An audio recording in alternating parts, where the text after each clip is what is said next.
Hello everybody, welcome to the United Stand. It's Manchester United at Fulham, and if you're with me, this is the battle. There is a battle ahead in London as Manchester United take on Fulham. I have my thoughts and reservations on the United team out there, next to me there. I do have my concerns, I do have my fears, I'm not going to lie, but ultimately this is an amnesty to those players. This is an opportunity for these players, and we got to win today, haven't we? And I certainly hope that we can.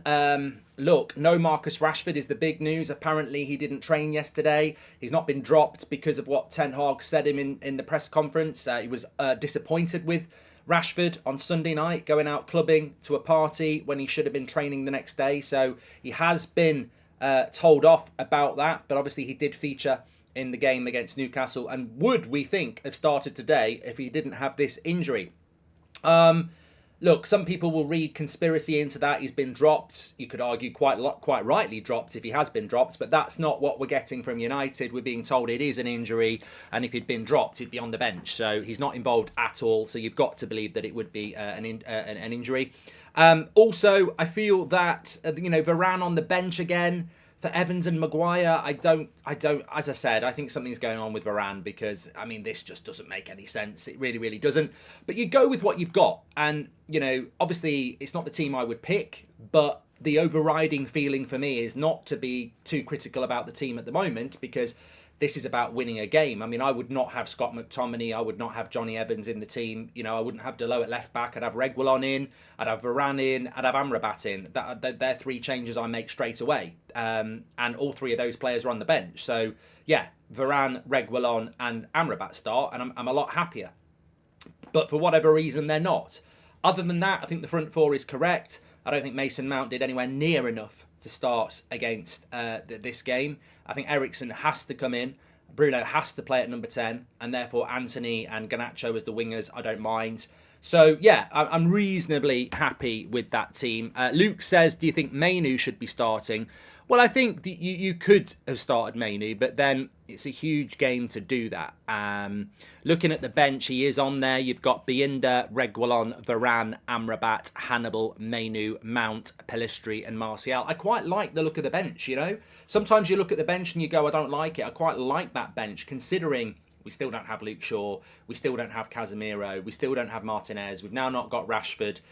Significant injuries. But I look at the bench and I think, well, there are people on that bench that if it goes bad, you can make changes. Amrabat, Mount, Mainu, Martial, Pelistri, Varane, Reguilon. There are options on that bench. And ultimately, the start of today is really a battle. It's about what line you want to draw in the sand. If you're Ten Hag out, I'm telling you now, for those people who went Ten Hag out, there's absolutely no way they want us to win today because 3 losses in a row, especially losing to Fulham, he's under massive pressure anyway. So there's almost a line in the sand here, isn't there? Those who want Ten Hag out, led by the media, and those who want Ten Hag in, who will be Man United fans. I'm not saying they're real Man United fans. There'll be real Man United fans, whatever that means, who want Ten Hag out. But, I want the win today. That's what I want. And hopefully we can go get it. Just before we get into all of that, can I just remind you, well, you might have seen it already on the screen. I think it was there at the start. I'm going to show you the Fulham team in a minute, and I'll show you the league table in a minute. But we are sponsored by Manscaped on this show. Manscaped, trim the grass to make the yard look bigger. You can get 20% off and free worldwide shipping with the code TUS. Scan the QR code or links in the description. I know a lot of women watch this show not wanting to watch it because I infiltrate their houses with their husbands and partners, watching the United Stand all the time. The ladies get a little bit frustrated. Well, here's something for you. A lovely present you can get them for Christmas. 20% off, free worldwide shipping with the code TUS. They do the one for down there, the lawnmower. They do this one, the hedge trimmer for the face, which is fantastic if you just want to keep a bit of a beard like me. And then they've got the brand new Handyman, which you can just take with you wherever you are. And it's like an old-fashioned shaver that, clean shaven in under a minute, really. It's fantastic. Fantastic products with Manscaped. They've also got the weed whacker for up the nose. Everything you want, powered up to the hilt. Fantastic precision engineering for manscaping. from Manscaped. Links in the video description. 20% off with the code TUS. You will not regret it. Fantastic. You don't have to wait till Christmas as well. You could just order it and get it in. Thanks to Manscaped. With regards to the game today, look, I have to go with a Manchester United win. I don't have confidence that we're going to win. I think that's stupidity. I have to go with a win. I have to believe with a win. I hope we're going to win. I'm pumped up for a win and all that stuff about win. But, you know, I'm realistic. It's going to be difficult. I like some of the changes, especially at right back and left back. Ricky says our best defender is starting in Evans. Thoughts on Taylor being demoted? Oliver next, please, says Gummy. Well, I'll talk about that on That's Football later because it's a more general football comment. But, yeah, looking very much forward to this. And they haven't got Jermaine Genius. Oh, fucking hell. His agent's amazing. Jermaine Genius knows absolutely nothing about Manchester United and next to nothing about football. He's on everywhere, isn't he? He'll be presenting the news next. I'm glad I'm not listening. Absolute fool. Anyway, thoughts about Rashford being dropped, says Void. Well, I've already given you my thoughts on that, and he's not been dropped. He's not been dropped at all. I think our watch-along views have just gone up massively when people have seen that Jermaine Genius is commentating on a Man United game. So, yeah, we'll get good figures today. Hi, Mark. Happy birthday to my son, Matt. Hope United will deliver an entertaining win today. Yeah, Frederick, happy birthday to Matt. And hopefully we do get a win today. Let's have a quick look at the Fulham side because it's all about United. Of course it is. We're Manchester United. Of course it's about Manchester United today. And I think that what you've got to look at, I said this in the preview, both pretty much mid-table teams. We're in 8th, they're in 14th. They're only 3 points behind us. They've lost 2 at home and won 2 at home. We've won 2 away and lost 2 away. Very, very, very similar records, and this game could go either way. Leno, Castagne, Bassi, Ream, Robinson, Wilson, Pelina, Iwobi, Pereira, Willian and Carvalho. They are a team that is well drilled, well organised, well managed, and they could really make it difficult for us. Merck says, what's your score prediction? I'm going to go 1-0 Man United. I think it's going to be tight. They don't score many goals at home. We don't score many goals away. I think this is a game where if we can keep a clean sheet and get a moment, then we could win it. But, it could go either way. I mean, I'm not going to pretend that I think this is going to be, a swashbuckling performance from Manchester United. I think it's going to be hard work. And I think the team that we've picked would suggest that as well, for those who want to see it again. No Varane, he's on the bench. No Reguilon, he's on the bench. No Amrabat, he's on the bench. No Rashford, he's not even on the bench. Apparently he has an injury. So, yeah, I think we're in for a difficult game. And, I hope that, we'll have to wait and see, how it pans out. I've got lots and lots and lots and lots and lots and lots of hope that we can do this today. But you know what I will say?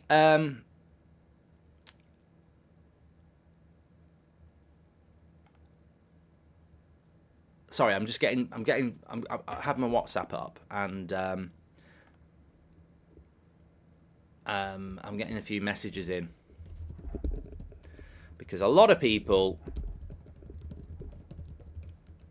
are sort of feeding into me that there's an issue with Rashford beyond injury. Lindelof is ill, is what we were told. Let me just give you what Ten Hag has said. I mean, look, it's a conspiracy theorist's wet dream, isn't it? Because ultimately, Rashford was out on Sunday night. Ten Hag speaks in a press conference saying he's not happy with it. And then Rashford's not playing today. I said this on Twitter this morning. Remember the last few weeks of Rangnick? The amount of players that didn't play. The amount of players that just started getting little injuries and stuff. And this is a way of downing tools as well. Instead of playing for the team and not putting the effort in, I've got a bit of a knock. I'll tell you now, every footballer from Roy Keane to Eric Cantona to Robin van Persie has always got an injury. You've always got an injury as a player. Always. You just play with it. Now, with the way the fitness works these days, if you don't fancy it, that little injury that you'd normally play with, it's playing up. And this is what worries me. This is what worries me with these injuries that we're starting to pick up now. Injuries and illnesses. There seems to be a lot You know, we're picking up more now. I mean, look, Luke Shaw, Martinez, Casemiro, these are long-term injuries, Wan-Bissaka. But we're starting to pick up a lot of little knocks and illnesses, and I just don't know whether I believe it, because I saw this with Rangnick as well. Here's what Ten Hag had to say. We've all seen performances have not been good enough, but don't look back. Of course, we take the lessons, but we look forward. We have to prove that. It starts with the team spirit, bring it on the pitch, and then make it our game, put our principles in the game, do the hard work, says Ten Hag. On Rashford, he says he's not fit. And that's basically all we've heard. Apparently Simon Stone says that Rashford was not declared fit this morning after pick up an injury in training yesterday. But look, you know, to me, we are in the zone now where it's just about results. There's absolutely no way that team's going to get top 4 in the next 2 years. There's absolutely no way that team's a team for the future. I mean, Johnny Evans wears number 35, and he is 35. Harry Maguire is still a tractor. You know, he's an old-fashioned centre-back. There's no future in that. Delo's not a left-back. McTominay is still severely limited. Eriksen still doesn't have the physicality to play in that role. This team rolls out at the Etihad or Anfield, it's getting pumped up like a football. So we know that that's not the future. All that is 11 players that we need to deliver for the now. And I think that, you know, is sad in a way, but that's where I am. I'm not looking at United now as a team that could become title contenders or win a Champions League. I'm looking at this Fulham game and saying this is survival. We're just trying to survive. We're trying to save a manager. That's what we're trying to do. So that's where my optimism sort of comes from tonight. So, yeah, hopefully it's going to be good enough. But look, this lunchtime, actually, it's desperation times, especially when you've got so many people against you. Hello from Korea, Mark. Don't care about anything. We just need 3 points, says Taco. I think you're spot on. Can't believe we live in a world where Evans starts over Varane, says Rami. Well, look, you know, as I said, I still do not understand for the life of me why he started Evans over Varane in a Manchester derby. You know, it's incredible. It's incredible to me. But obviously he did do that. That did happen. Mark, last week, if we beat Newcastle, we'll reach 50 wins. Mark, yesterday, if we beat Fulham, he will reach 50 wins. Mark, if we lose today, if we win on Wednesday, this is a joke, by the way, I back 10 Hag, says Richard. I've completely forgotten about that, Richard, actually. I don't know when he reaches 50 wins now. I've completely forgotten. I'm very disappointed with this team, Mark. Polina is a great bit of stuff, and we'll have a field day in this midfield, says Paul. And I'm really hoping that Garnacho has a banger and makes it impossible for Ten Hag to bench him again, says Jayesh. And Ten Hag is the right man, but he has to do better with signings. Mounts is another overhyped English player, and we're due a good win, hopefully today, says David. You know what? There is a positive. There is a real positive that Garnacho is playing, because we said this on the show last night. Garnacho didn't play particularly well against Newcastle, but it's one game. Rashford's been given loads of games. Anthony's been given loads of games. Sancho has been given loads of games. What we want to see from United today is a performance that is, Garnacho gets the start basically today, doesn't he? Garnacho gets to start another game of football. So I think it's really important that he, the more games he plays, the more development we'll get out of a young player. Hi, Mark. I thought you said the season is over, says Catty.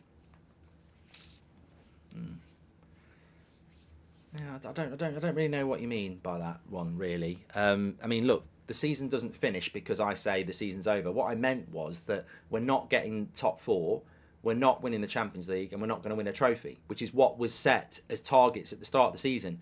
We're not going to hit the targets we should be hitting. The season doesn't end. We still have to fulfill our games. And somehow we've got, you still watch your team and hope that your manager doesn't get sacked. Weird, very weird, that one. I've been waiting for about 6 years for United to play 2 midfielders who can defend, and I still haven't seen it. When is it going to happen, Mark, says Yakov. And Erik Ten Hag is playing players who will play for him. Sad as it may be, I hope the Rashford birthday bash saga shows Erik Ten Hag that he isn't playing for the badge. Varane has been quite vocal alongside Casemiro regarding too many games, says Casey. Well, there is that side to thing, of course. There is that side to things, of course. I mean, Varane, we've got 3 games in 6 days. I don't think Varane would be able to play 3 games in 6 days anyway. So there is that. It's a fair point. But, all in all, I'm very excited to see how this game pans out for United. I feel that, there's a lot of people out there that are probably going to be changing their tune if we win the game. Ultimately, we've got receipts. We know what you said. I'm talking about people in the chat. You're Ten Hag out, so I presume you don't want us to win today, unless I've got that completely wrong. Explain that to me. And you might get your way. I'm not, this is before the game. I'm not at the end of the game going sit down or anything like that. This is right here, right now.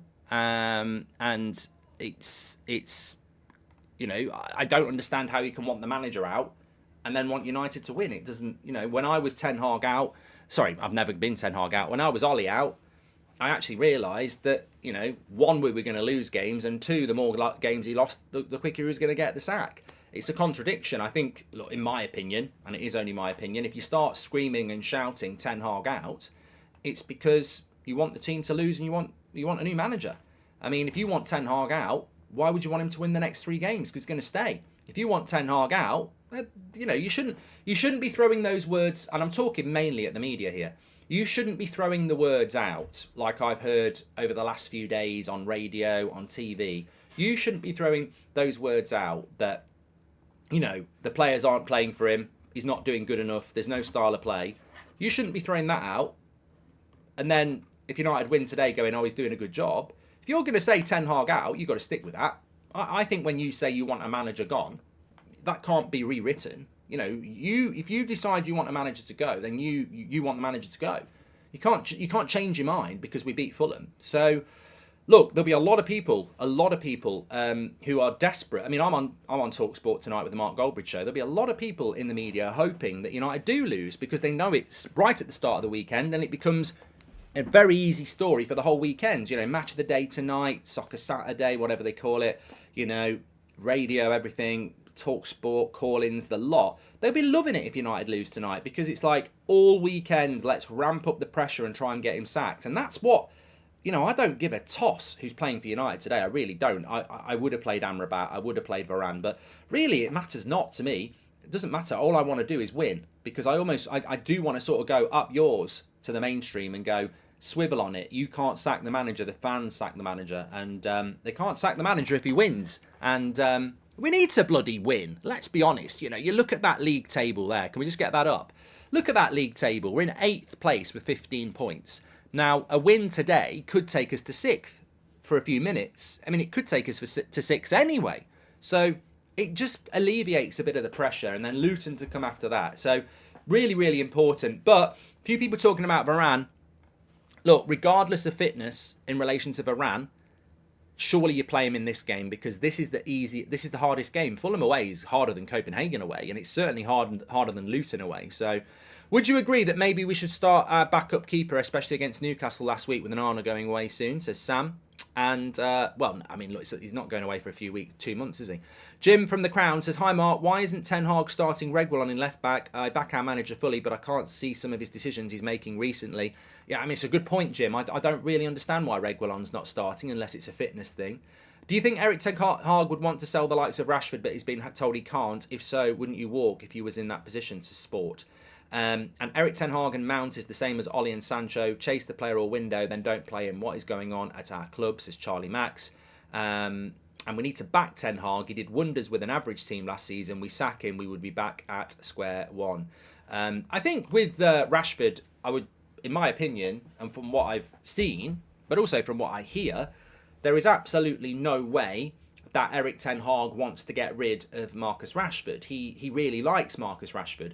I think the problem with Rashford is, if I can speak honestly, in my opinion, I think the problem with Rashford is Marcus Rashford.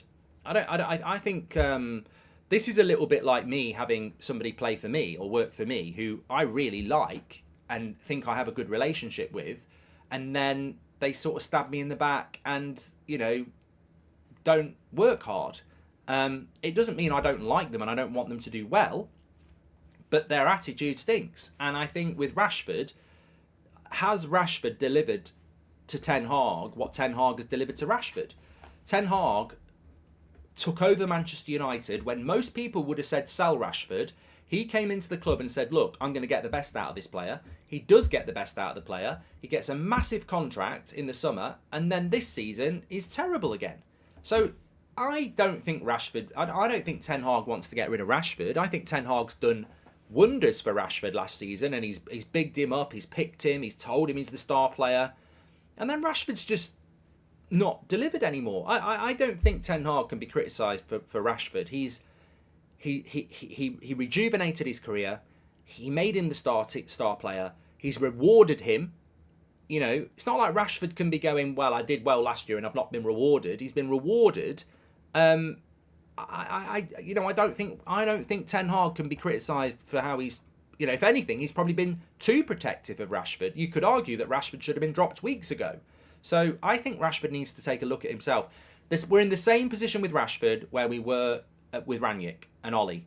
He needs to buy some mirrors and look in them, because when he's focused, he is almost unstoppable. But he has these periods where he is absolutely not on it, and only he can control that. Now, I don't know why. Maybe he's just an inconsistent player. Maybe he's mates with Sancho and he doesn't like the way Sancho's been treated. But look, that's not how Kevin De Bruyne or Cristiano Ronaldo or Lionel Messi, that's not how world class, or even people like Saka at Arsenal, that's not how they deal with it. You've got to be a team player. You've got to be about being your best every minute of every game. And Marcus Rashford could not sit here talking to us now and say, I've been at my best this season. He hasn't. He's let his high standards drop. And I think the problem with some of these United players is they hear what I've just said for the last couple of minutes, or what you say, and they instantly get their back up and start going, I don't like the way they're talking about me, etc., etc. But we've spoken about you in a very glowing way last year. I think he's a really good player. But ultimately, only you can change it, and for some reason you've allowed external factors to damage your game. Only you're responsible for that. You're being criticised because you're playing badly. If you play well, you will be praised. I mean, look at Harry Maguire and Scott McTominay today. I don't want them anywhere near a United team normally, but today I bloody hope they both get a hat-trick, and I will celebrate it and I will praise them. I tell you what, those 11 players today, at least they're on the fucking pitch. They're standing up. Now, look, if they don't deliver, they're going to get criticised. But if those 11 players today get us a win, they've just bought themselves. I mean, I forget Brentford. I'm talking, managers' jobs on the line. The media's against us. Some of our fans want the manager gone. Those 11 players on the pitch for us today, they can be heroes. I know it's only Fulham, but what I mean is we're fighting for our lives here. This is survival of the fittest. This is not the season we wanted, but this is a battle. And, if I'm Harry Maguire and I'm Scott McTominay or Bruno, Garnacho, Højlund, sometimes Brentford are not a great team. Brentford are not scattered with Marcus Rashford and Casemiro and Varane, but Brentford are a team. And maybe this 11 players today play as a team and get as a result. They're not the future. But for the next week or so, they could be the players that actually get us 3 points. And I tell you what, I'm here for it, because I'm not thinking about individuals here. I'm thinking about Manchester United, the club I love, up against it, siege mentality. Let's fucking go and get it. And then today, let's be united, because you know what? You get these people in the fan base who are, screaming and shouting, trying to cause beef and this, that and the other. Look, one thing about me, one thing about this community, we will say what we think, but we are not about dividing this fan base. We'd work with anybody, whether it's for Glazers out, whatever it is, we will work with anybody. We're opinionated, but we're open. And we're behind this team, and we're behind this manager, and I hope we can go and get it. It's going to be difficult. I'm not sitting here saying we're going to smash Fulham out of London. We're in London, aren't we? We're not. I don't think that is going to happen. I think it's going to be a real battle. I don't know which way it's going to go. I just hope we can watch this together and get the win. 5 losses already, Mark. Top 4 is looking further away than ever. Hopefully we can start playing some exciting football. Jordan, look, I'll be blunt with you, Jordan. Not even interested. Not even interested in that. I'm not thinking about top 4. I'm not thinking about exciting football. You know what I'm thinking about? Getting as many grind out wins as we can until we start getting some good players back. Luke Shaw, Martinez, Casemiro, even Rashford. Until we start getting those players back at their best, I think this season is just about graft and survival. It's as simple as that. You know what? And I'm here for it. I'm here for it. If we can play some good football and score 3 or 4 goals, great. But I'll take 1-0 scrappy right now, because the points alleviate the pressure, build confidence. We need to see these players playing for the badge. I'm tired of seeing people down tools. We need to see people play for the badge. Johnny Evans will play for the badge. Delow will play for the badge. Maguire will play for the badge. McTominay will play for the badge. Bruno will play for the badge. Hoyland will play for the badge. Anthony will play for the badge. And Garnacho will play for the badge. And Ericsson and Wan-Bissaka will as well. They have to. Let's see if they can. I'd rather have Curtis as Gran playing in the midfield than McTominay, says Hayden. Well, it's interesting. It's interesting who's going to be the holding midfielder today, isn't it? Because we've got no Casemiro. We've got no Amrabat. And, you know, you can't play Bruno Fernandes or Ericsson as the holding midfielder. So are we going back to Scott McTominay? And if he is, he can't hide. He can't hide. Tim Howard says we can't sack Ten Hag. Also, last year at this fixture, it took a Garnacho 94th minute. I hope he performs again. I remember that, Mason. We were playing this game last year, almost to the day, probably about a week before. It might have been to the day. We played Fulham just before the World Cup break, and it was a last-minute winner from Garnacho. I think it was from the bench as well. At the end of Ollie's time at Man United, Ollie also had to choose players that he can trust. That said, it's all about some of our players are toxic, says Mini.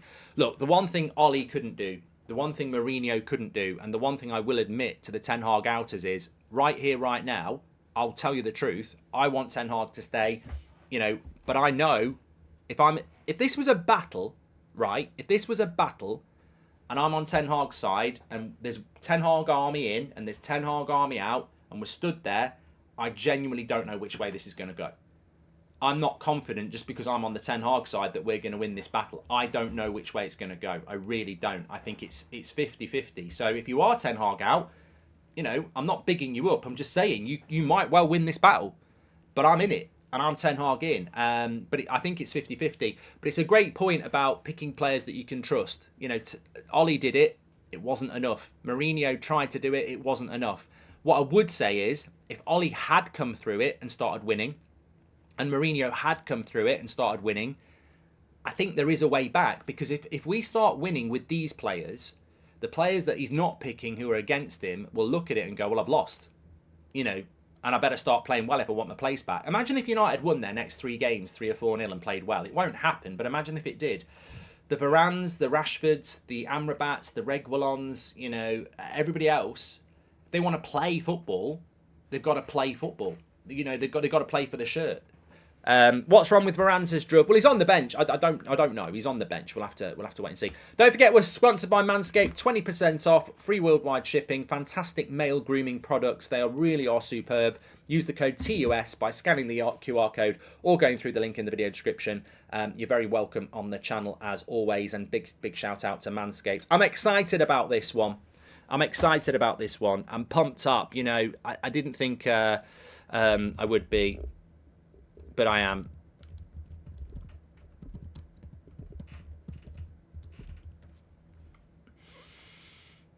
As pumped up as this. Thanks for the super chats, by the way. I keep thinking how ridiculous pre-season schedule put us on the back foot from the start. 8 games in several different time zones. Key injuries, says Matt.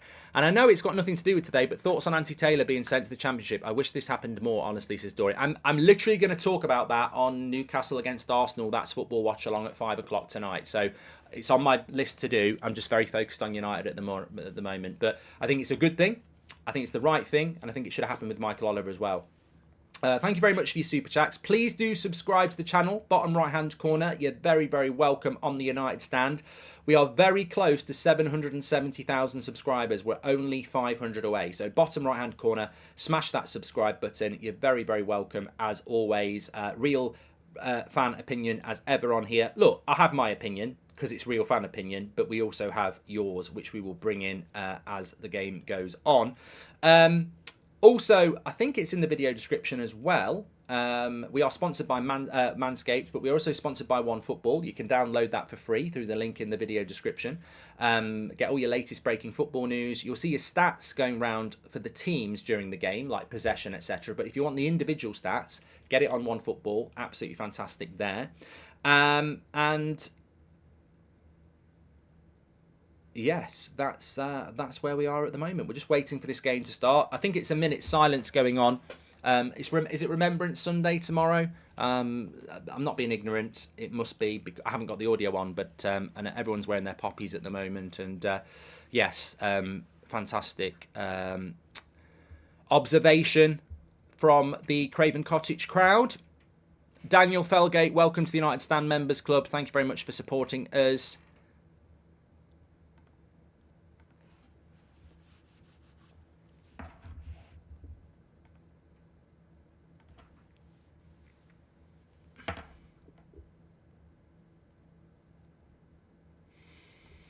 I'm looking forward to this. You know, I think I'm one of those people, knife edge football as well. You know, I'm knife edge football. I'm sort of like the games that matter more. And what I mean by that is, like, if we lose this game, I know I'm in for a hard weekend. If we win this game, I know I'm in for you know, a good weekend, and it's a weekend definer, isn't it? At the end of the day, that is what it is. That's what I'm trying to say. And look, you know what? I get it. I get people being unhappy. I do. I really, really do, and I understand it. But ultimately, you pick a side, don't you? And for me, I'm with this manager. I'm with these players. I haven't always been with these players in the past. I haven't. You know, some of them have pissed me off. I'll say that. But as I said in the preview, this to me is an amnesty. This is to the Brunos, to the McTominays, to the Maguires, to every player I've criticised at Manchester United. This is your opportunity. This is your clean slate. This is deliver in a Man United shirt and it won't be forgotten. This is it. It's a bit like the Brentford performance, isn't it? Those lads who got us that result, let's hope they can do it again. But looks to me like Eriksen's playing as the holding midfielder, Bruno's playing as the 10, and McTominay's playing as the box-to-box. Yeah, Eriksen as holding midfielder. I mean, look, it might be a way to get on the ball. It could be genius. It could be a nightmare. Hope United can get a win for my birthday. Not counting on it, though. Been a member the last 4 years and can't thank you enough for all you do, says Sean. Well, Sean, happy birthday. Hope you have a good day. And let's hope we can get it off to a good start. Maguire's just... Oh, McTominay's there. They're good friends. Rashford is there. I mean, he's not... Oh, dear, Harry, what's happened here? Oh, we don't want a head injury to Maguire. If there's one thing about Harry, is his head, even himself would say, is his strongest asset. A porn star, probably down in the groin. Harry Maguire, in the head. I don't know what he's done there. I think has he headed his shoulders? Yeah, head and shoulders. Yeah, he's headed his shoulder. They've got to be careful here because of... Yeah, they've got to be very careful here because of head injury. Keep an eye on whether Varane is warming up. He is warming up. Well, we don't want to...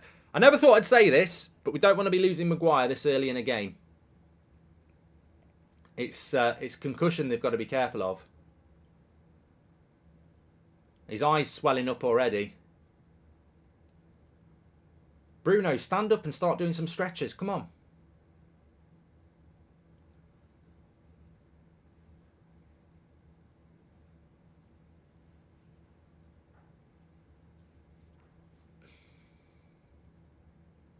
Well, I think they're going to patch him up, so I think he's going to be all right, which is good news.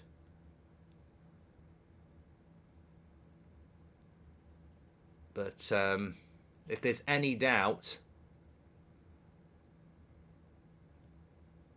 I don't think Varane is coming on.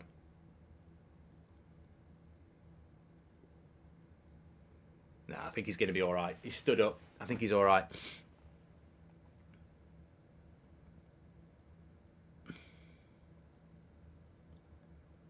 Sadiq says, but we might actually win if we put Varane on. To be fair, Maguire's not my problem in that back four. It's it'd be Johnny Evans. But look, let's hope they have a good game tonight. Brian says it's unbelievable that Varane is actually on the bench. Well, you know, this is the problem with United. You know, I love Varane. I think he's one of the best centre backs in the world of the last decade, and I can't believe that he would be a problem. But it's not always the players you like that don't cause the problems. You know, It's very easy to blame players we don't like as being the leaks and stuff like that, but it isn't always. That's not how it works. And sometimes these players are right to have a problem, but they just need to keep their mouth shut because they've experienced better things. Yeah, I can't imagine. Yeah, Slabhead says Ricardo. I'd be very surprised if Maguire had gone off with a head injury. He's got a hard head, and he is back on the pitch. Southgate will be in tears if Harry got hurt, says Jack. But Maguire's looking all right at the moment. United haven't settled yet. It's going to be if United are to win this game, it's going to be scrappy, no doubt about it. And remember, Fulham playing well here. Well done, Delo. Delo at left back. Movement says we're already looking bad. We are looking a bit scrappy here, but I don't expect good football. I mean, I understand if people in the chat are going, no idea, no chemistry again, but I'm not expecting that anyway. I'm expecting Burnley, Sheffield United type game where it's just scrappy. And funnily enough, I think Evans started in both of those games. Where are we? We're in London, J-Law, aren't we? We're in London, aren't we? Anana dropping the ball to play out from the back, but it's not a good pass because Delo has to take a touch, and then Delo plays a bad pass. McTominay there. Come on, let's have a bit of possession. Let's have a bit of possession here. Good to see Wan-Bissaka back. What's your problem with Johnny Evans, says Paul? Just because he's not the name you want. He's been playing well, just back the players and respect Ten Hag's decision. Paul, can you swivel on that? Can you see that one? Have a good old swivel on it. Not even going to answer your stupid comment. I love people who just wander into the chat and talk shit when they've not listened to the last half an hour. Who is the referee in this game?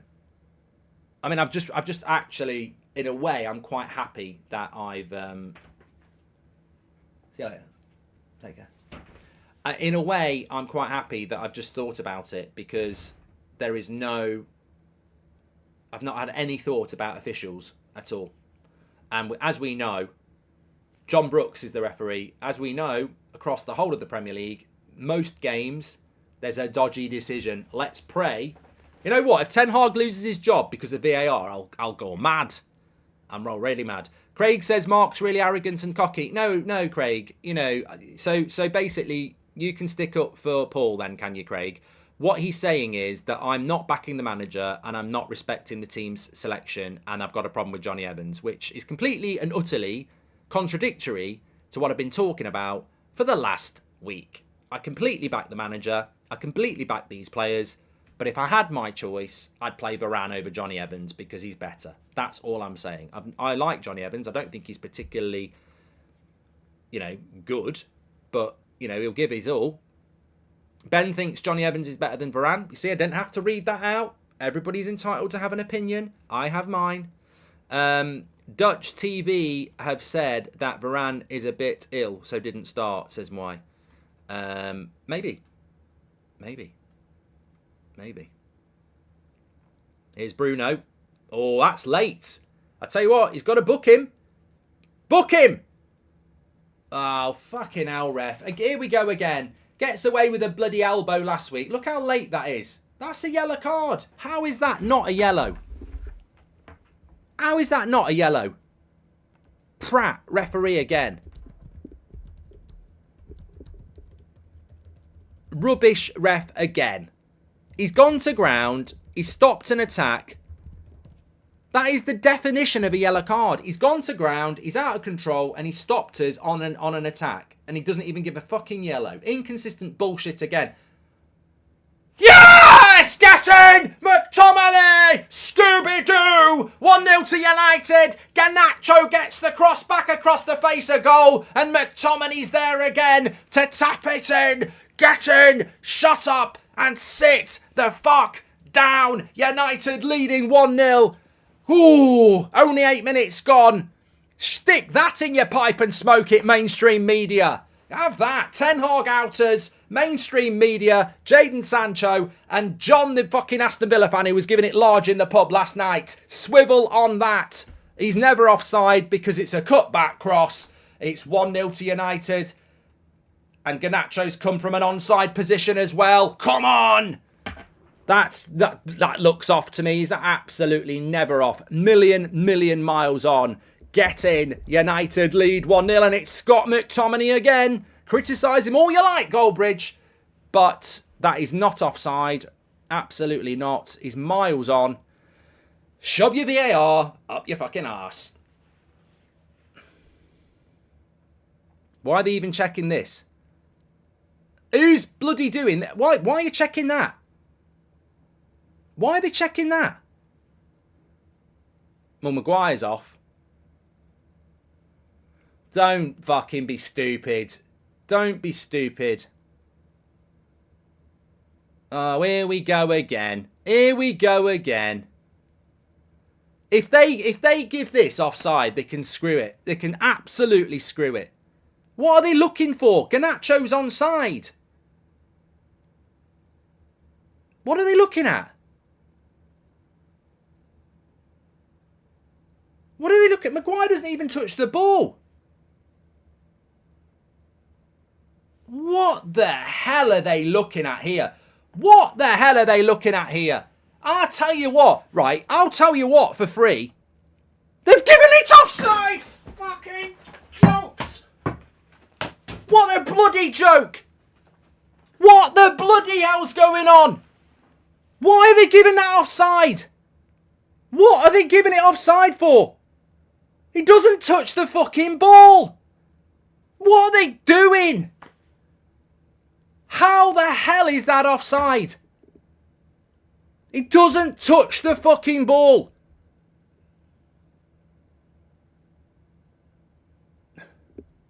Oh my God. Another foray into the incompetence of fucking refereeing in this country. What are they looking at? He doesn't touch the fucking ball.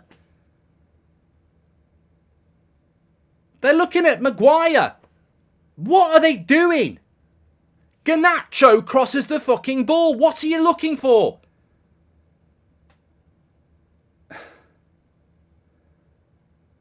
He doesn't touch the ball, so he's not interfering with play. What are they doing? This is incredible. I have never heard such bollocks in my life. Oh my fucking God. They've given it offside. That is bollocks. What a load of bollocks.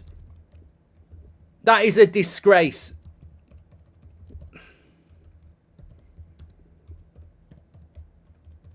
That is a disgrace. That is a disgrace.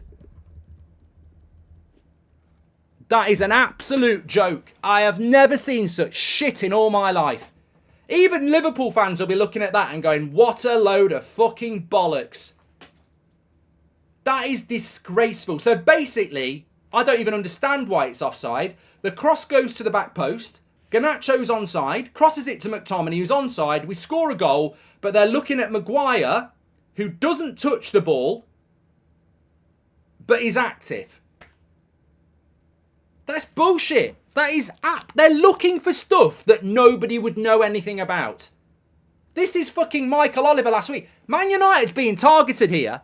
They're going looking for penalties that nobody ever gets given against them, and now they're looking for fucking offsides that nobody... I'm telling you now, Charlie says it's straight up match fixing. I'm telling you now, if that goal had gone in and it had been given, no Fulham fan would have said a fucking word. They are looking for stuff. They are a fucking disgrace. That is a disgrace of a decision. Nobody in the world is going to see that and go offside. They've gone looking for it. They're looking for it with United. Every fucking game. Casemiro last year. AO grabs Fred. No, we found something Casemiro's done. The penalty last week. The Garnacho offside at Arsenal. They're looking for it every fucking time with us. The penalty at Spurs where Romero handled it. Ever since opening day, and they didn't give the Onana penalty, they've fucking gone for us. PGMOL may as well sponsor themselves with fucking KY jelly because they're screwing United every bloody time. That is a joke of a decision. Absolutely joke. It's a joke. It's an absolute joke. I'm not messing around. Don't talk to me about technically this, technically like that. That is bullshit. Maguire doesn't touch it, can't touch it. Polina's never touching it. It's a cross to Garnacho. It's a cross back. What happened? Here's the mic drop. Here's the fucking mic drop. What happened to giving the attacking side the benefit of the doubt? What happened to giving the attacking side the benefit of the doubt? Last week, Man City get one of the softest penalties you'll ever see, giving the attacking side the benefit of the doubt. This week, they're hunting for the most ridiculous offside you'll ever see. Nemo says this league is a joke. I'll stick to the Bundesliga. Delamar, thank you for your chat. You don't have to touch the ball. You just have to make an action to play the ball. Correct decision, says Chris. Bullshit, Chris. Bullshit. Absolute nonsense. I've never seen goals like that being called offside. Absolute joke. They'll hide behind it. But the bottom line is they're hunting United down. If they bottle this game, I'm genuinely giving up all hope, says Vincent. Completely unacceptable. This has to stop.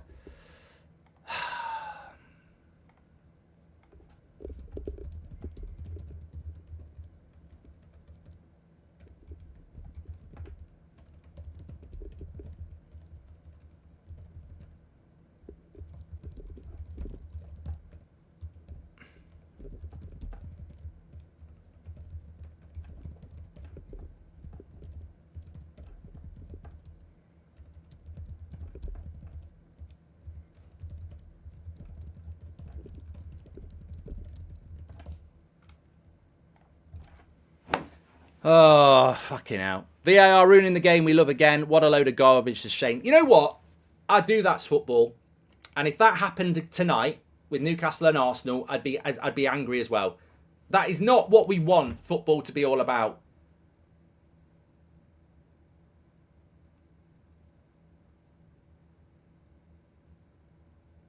Oh, and Arna's just made a brilliant save, but it was an offside anyway. Fans called Liverpool fans moaners when we went to taking it further. We tried telling you someone needs to take action and look what happens. Corruption, says Nathan. Gary Neville just said, give the ref a raise, says Dimitri. Does this guy not... Where has he said that?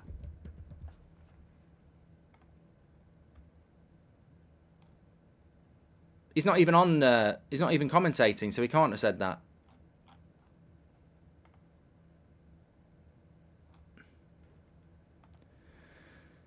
Oh, so if a player tackles another player and misses the ball and the player is it a foul? No is the answer. This is bullshit, says Darry. And worst decision ever. Polino should have been at least a yellow as well. Casemiro would have gotten a yellow for that, says Jeremy. As much as I hate United, I'd be fuming if that was taken away from Newcastle. Absolutely shambolic refereeing since a VAR came in, says Darren.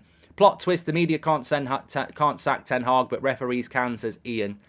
Well, nothing will happen because technically, you know, Howard Webb will be there going... My referee's done a good job there. Dermot, what do you think about that? Well, technically it's offside. Technically my arse. Do we want those sort of goals being ruled out in a game of football? Absolutely not. It's disgusting. It's absolutely disgusting. Look, I've watched the game for over 40 years. And I'm sure many of you have watched it for a very long time as well. Never, as I watched that back, did I think there's going to be an offside there. I'm looking at Garnacho, I'm looking at McTominay, I'm looking at the initial cross, and I'm going, no, absolutely not. We can't win, we're being robbed, point blank, this is a disgrace, I don't think I've been this mad in a while, says Nigel. And at least he dropped Rashford for his mistake, and people can then say he treats his favourite players differently, says Jack. Maguire was offside, he blocked the defender from getting to the ball, always offside. Absolute nonsense, Jay. Absolute nonsense. You didn't even see it.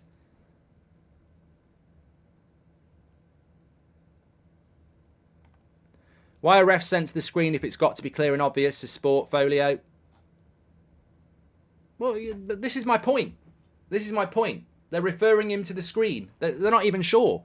I thought VAR only intervened when it's clear and obvious error from the refs on the pitch. Am I misunderstanding the rule? They do what they bloody want, Gowdy. Who's ever heard of a subjective rule? It makes no sense. Could only make sense when in line of the keeper, says George. Chandra, thank you very much.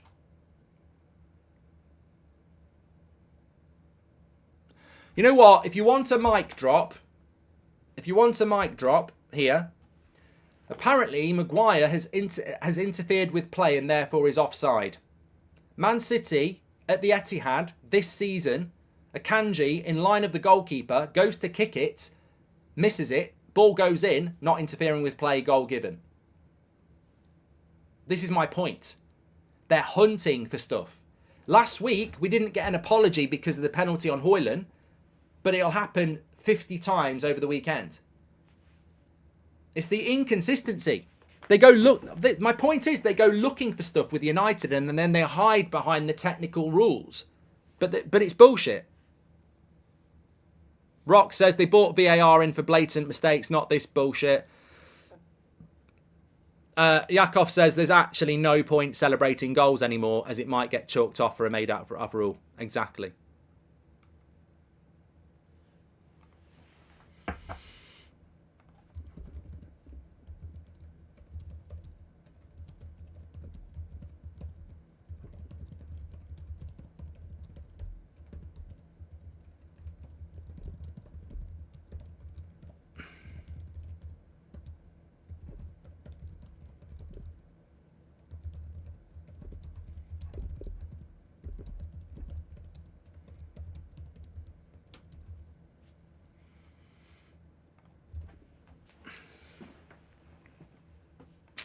This is when we see the players react and play for the badge after a crap decision like that. When we win now, it makes it sweeter, says Luke. Yeah, I'm not going to talk about it anymore. Come on, let's get back into it. We should be 1-0 up. Bruno. Yeah, don't forget that ref. This ref's a clown. An absolute clown. Didn't book Polina as well. He's got a fucking Fulham shirt on. VAR is awful, says Schmidt. Yeah, let's not forget that as well. He didn't even book Polina. Goes to the ground, reckless. We're on the break as well. No fucking card.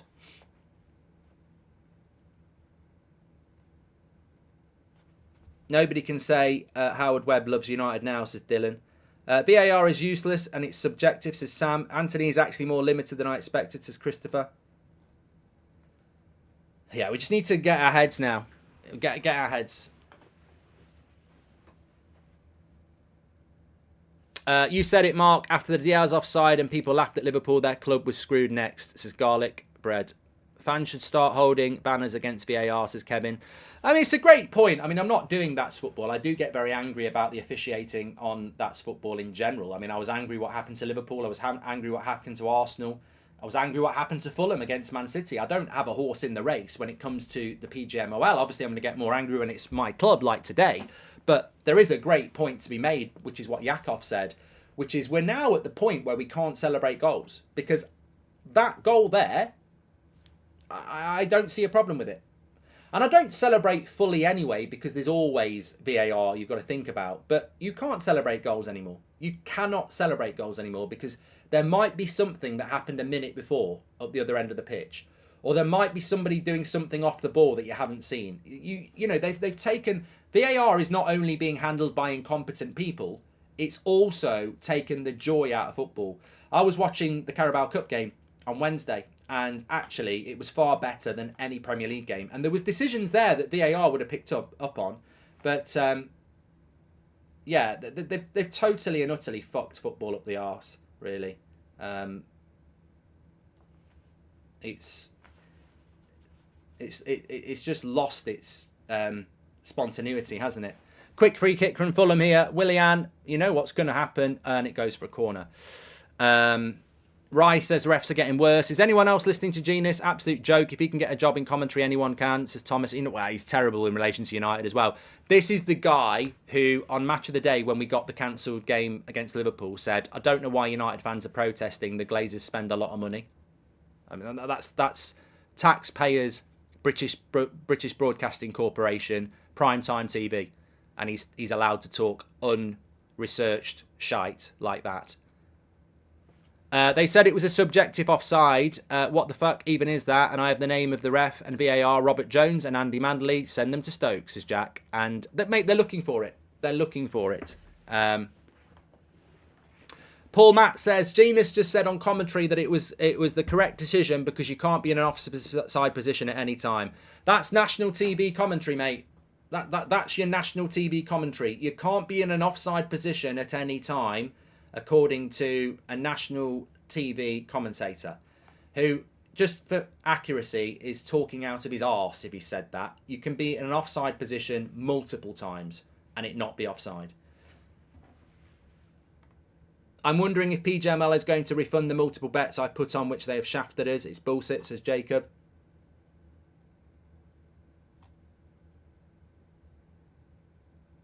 United says the only top side that's not been done by VAR is City, and it's getting very suspicious.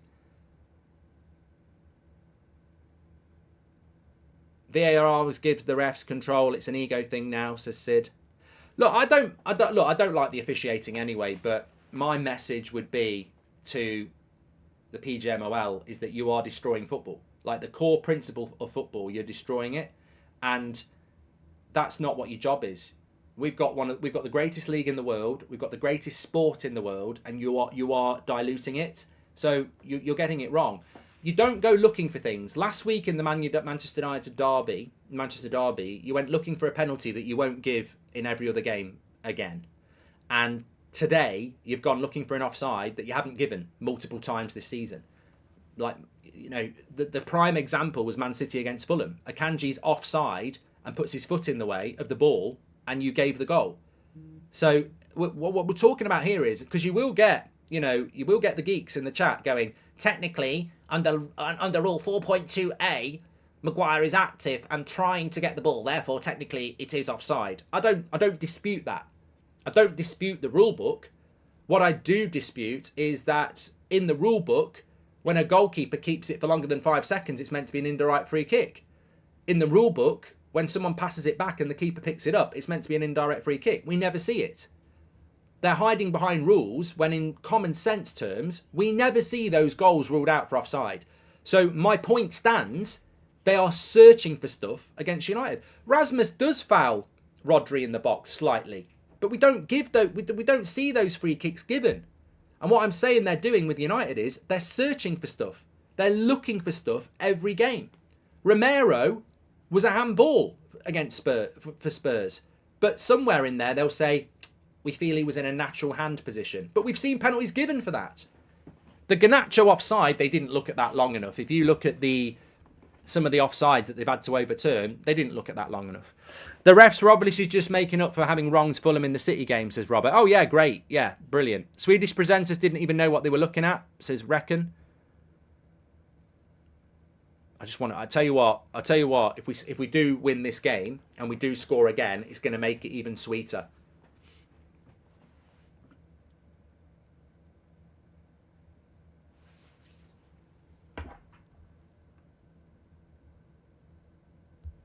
Here's Garnacho.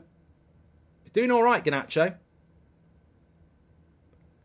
Oh, McTominay again. He's got a brilliant... it's offside anyway.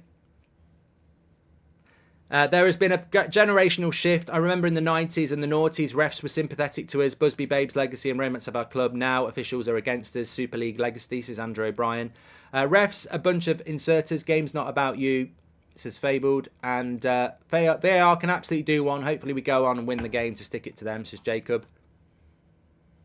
Looking at the stats, 66% possession to Manchester United. We've had no shots on target. Neither have they. They've had more shots. We have been the better side, but look, I'm not interested in the better side. Like it's what happens after 90 minutes. Beyond the pros and cons of VAR as a tool, when it comes to pure spectacle, it's the worst thing I've seen in my 30 years of watching football, says Jermo. Absolute joy killer. That's a great comment. It has been a joy killer. Good defending by Delo. You know, Fulham are pushing here. Oh, come on, Wan-Bissaka, keep the fucking ball.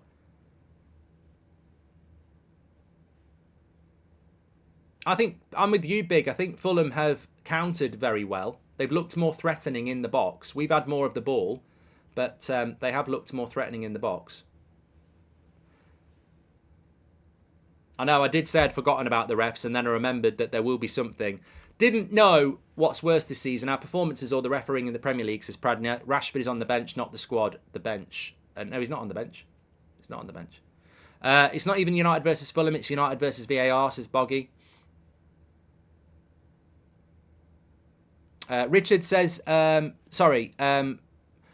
says, you're forgetting about Onana smashing the Wolves player. No, we've not forgotten about this, Dinny. And I think we're being, one wrong doesn't mean that you can have 6 or 7 against you. Yes, maybe Wolves should have got a penalty against United.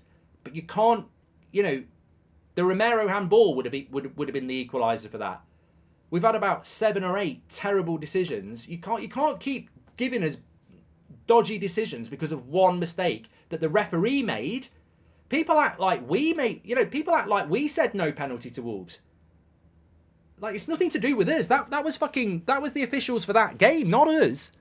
We don't score usually, and when we score, this happens. How will this team gain confidence, as Kevin? Go on, into Eriksen, give Eriksen the ball. Bloody hell. Stop going backwards and give Eriksen the fucking ball. Here's Garnacho.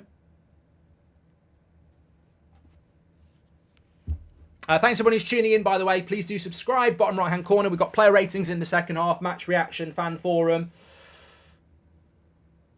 Good to see the return of Van Cam this morning, the original road trip with Kev. Loved that this morning. He's on the forum later as well. I think we've got Faz, Beth, and I forget who else. I don't think it's Ricky today. I think it's Mod. Eventually, they will make so obvious that even neutrals and rivals will call them out. It will get worse before the mainstream will even address it, says Sambo. Look, technically, it's probably offside. My point is, technically, it was probably a penalty last week. The bottom line is, they don't get given. They don't get given. But against United, they're hiding behind a rule book. I think McTominay's had a really good game. He's unlucky not to have scored. I've been really pleased with McTominay so far today. No longer the people's game, it's a nerd's game. With a monitor, says Sid. Great comment. What a comment. No longer the people's game, it's a nerd's game. Yeah. This is where we'll struggle, though. Eriksen as the holding midfielder.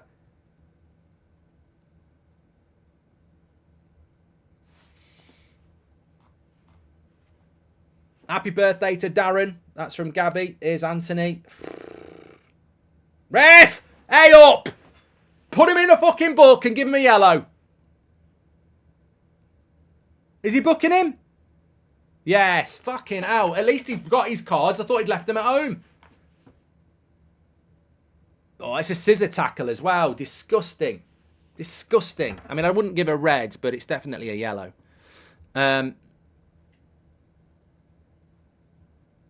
Siege mentality, says Jack. Yeah, screw the Ten Hag outers. I've got a list. Michael Oliver. What's this referee called? What's he called? John Brooks.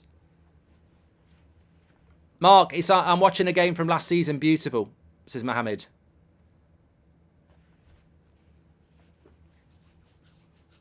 I wonder what's happened to Donny van der Beek as well. Just doesn't get a look in. I mean, I'm not saying Donny should be playing games, but let's not forget, Donny van der Beek was one of Ten Hag's proteges at Ajax. The fact that he doesn't trust him is damning on Donny, isn't it?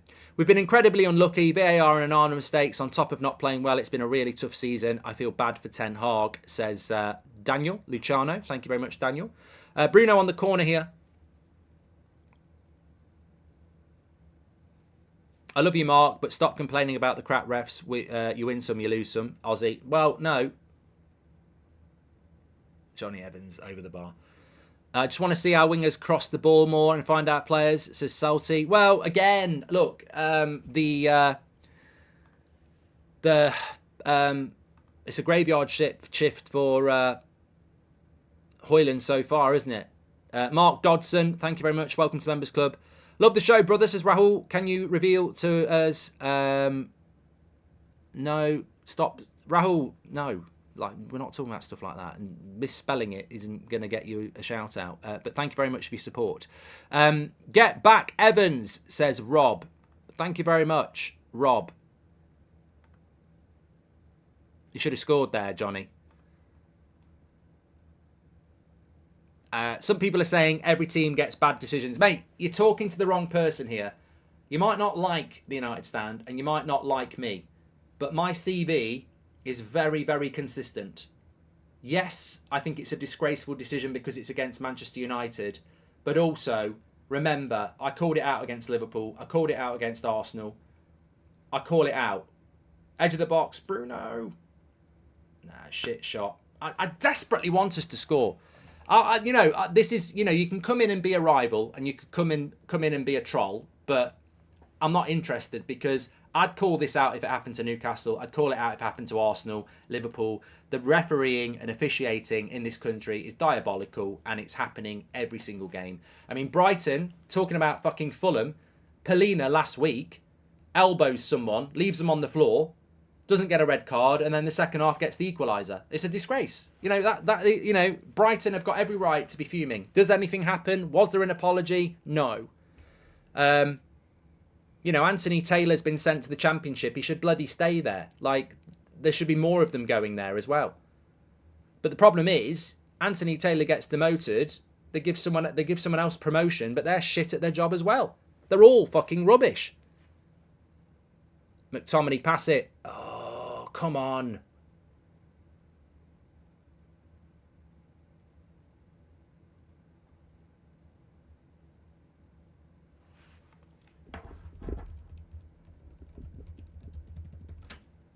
But you know what? What doesn't kill you makes you stronger. The best response to injustice is justice. We've lost the midfield battle in nearly every game, says Frank. I don't think we were ever going to win this midfield battle. I mean, Christian Eriksen as a holding midfielder is terrifying. It's still Scott McTominay. He has his limitations, and so does Bruno. But we're not losing. You know, it's very much it's a weakened United side.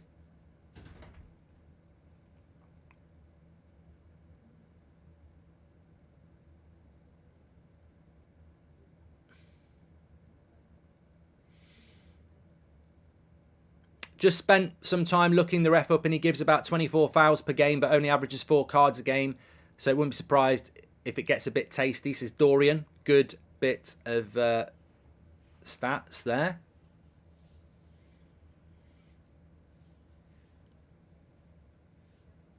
Is this stats carousel going round, or am I actually just seeing it on this all the time? I've not seen it move.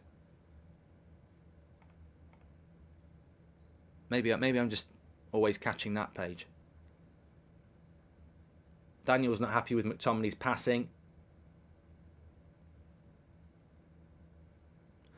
Don't like Wan-Bissaka playing inverted fullback, no structure in the build-up, says Akash. The league is obsessed with biased British refs. The best league in the world should be getting the top refs throughout Europe, says Raz. Shout it out from the rooftops, Raz. Shout it out. Let it all out. Why is it, I keep saying this, why is it the Premier League is the best league in the world? You've got, you know, Belgium's best player. You've got players from Italy, players from Africa, players from Asia, players from America, best players from Europe. We've got the most diverse playing platform. And yet all the officiating is pretty much exclusively British. What's that all about? Why don't people make a big deal of this? We've got shit officiating, it's shit, and then we don't employ people from Europe. People should be calling that out under some sort of, you know, human rights or employment rights. It's a joke. You're telling me there's not better referees in France and Italy and Sweden and everywhere like that? It's a joke. It's an absolute joke. Oh, we're more than happy to, you know, bring in another multi-million-pound player from Norway, but we don't want your referees. We're happy with the shit we've got. I've done that one from Akash as well. Wan-Bissaka is so refreshing to see. Man of the match so far, says KFJ. This game is it's worrying me because it's tight, and in a tight game, if Fulham score first, you can just see it's so annoying our players don't move or create passing lanes. They just stand there. Man City and other teams around create more space, says the bonk.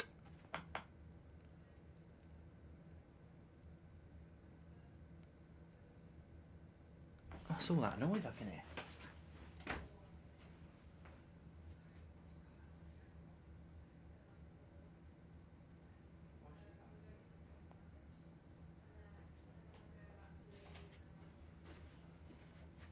Oh, Fulham are on the break here.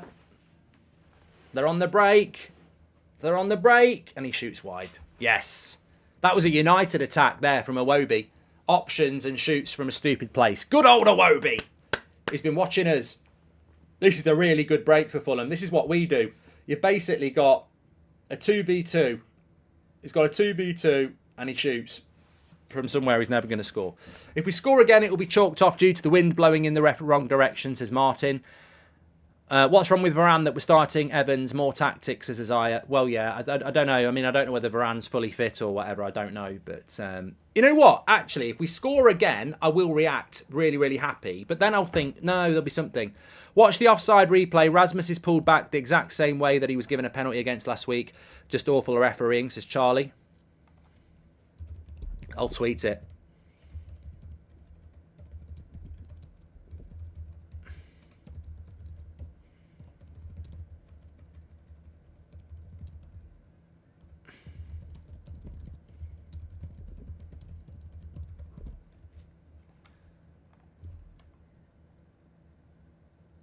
Marcus is calling Rasmus Veghorst.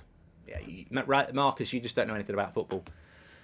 Welcome to Members Club, David. Rasmus, you know, how can you have a pop at Rasmus when he's had no service, no chance on goal, absolutely nothing? It's a good cross. Oh, I tell you what, it was a good cross by Bruno and their defender's done well there. Why do you think players like Casemiro and Varane, who were serial winners at Real Madrid, are seemingly failing at Man United? Players and mentality around them, Animesh, I would say. Not trying to go after Ten Hag either, backing him, just very curious about running out Evans, says Isaiah.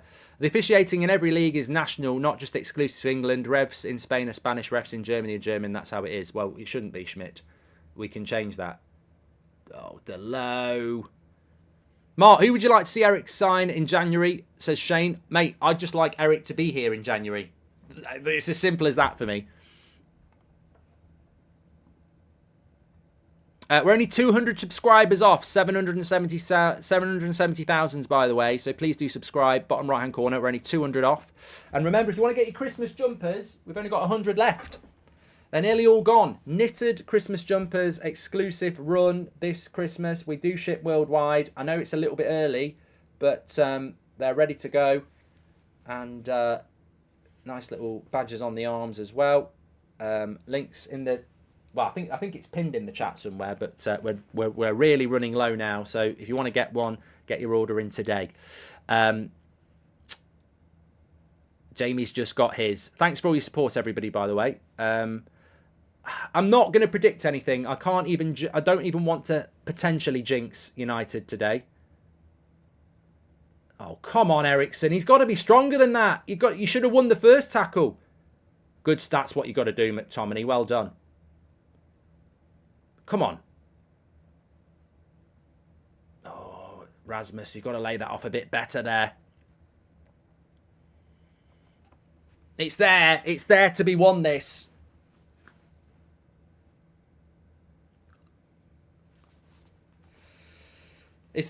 Look, it's there to be won, but it's there to be won for either team.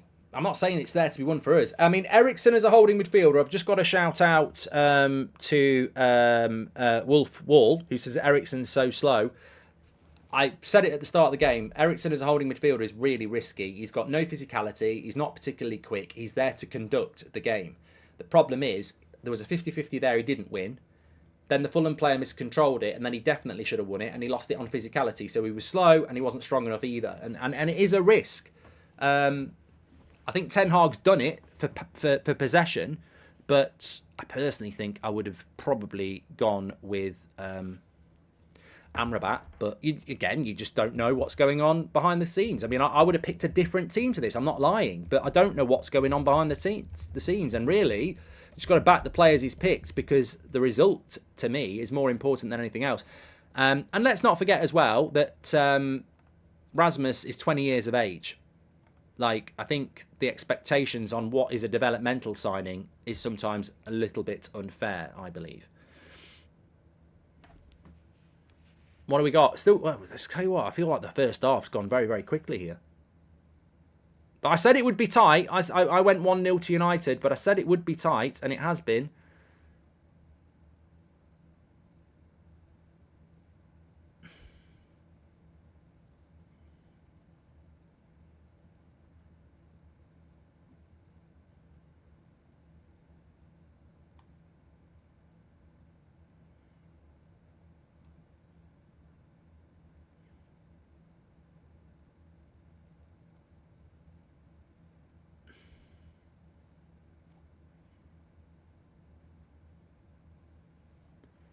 Fulham. Oh, it's Pereira. Don't.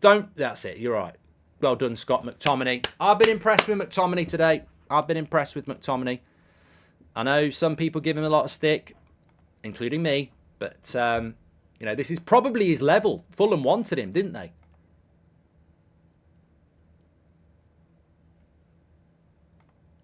Here's Willian. Go again, McTominay again. I tell you what, I'm shouting the boy out. He's doing a good job.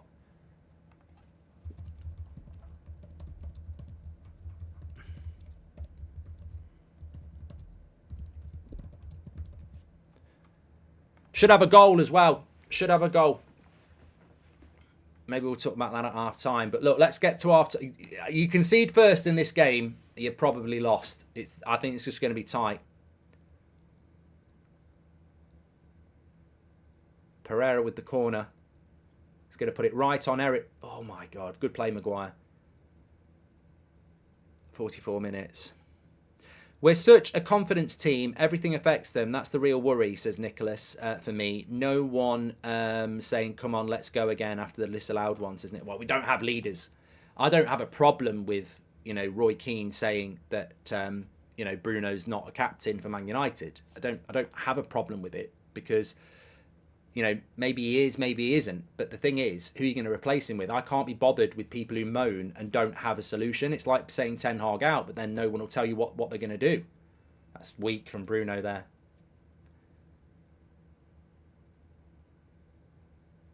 How is Jermaine Genius a commentator? He talks dribble, says Fluffy. He's got a brilliant agent. Willian! Ooh, fucking hell.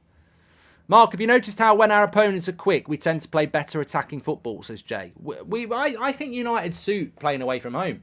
It happened under Ollie, and I think it happens. I understand what we are a better team away from home against the lower teams because they can't play a low block. We struggle against the top 10 teams, but away from home against the bottom 10, we've got a really good record because they will come and attack us and they won't play with a low block, and it gives us more space on the break. VAR is slowly changing the game from action to analysis, says Tim.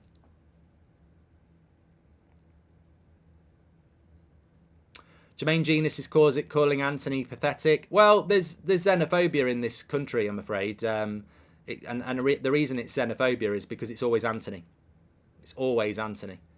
I'm not saying he's having a good game, but he's not the only one who plays bad. The targeting of Anthony is just disgusting in this country. It's relentless, and it's always him. And I'm not saying he's having a good game, but it's always Anthony. But there'll be other people having a bad game. Can you say happy birthday to DK? He says, I can. Happy birthday. Have to say this again. It's always way too much distance from back to front line in this team. They're not attacking and defending as a team. Yeah, but Stig, you can't play a high line with Evans and Maguire.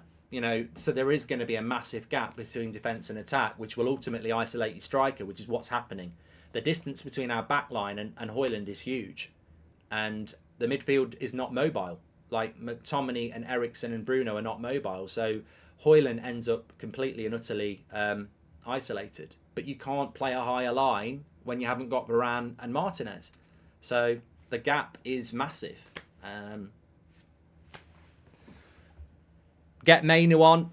Moira, you read my mind. I'd love to see it. 5 minutes added on here, but Fulham are having the better. We need half time, actually. Fulham are having the better of the play here. I used to think watching Pepe was painful, says 58 Go, but watching Anthony is on another level. PGMO stands for Poor Governing Made of Losers, says Nico. Bernard, thank you very much for your super chat. Garnacho plays better than Anthony. He cost us 90 million, says Christopher. I'm a firm believer that if you keep picking Garnacho, he'll get better and better and better.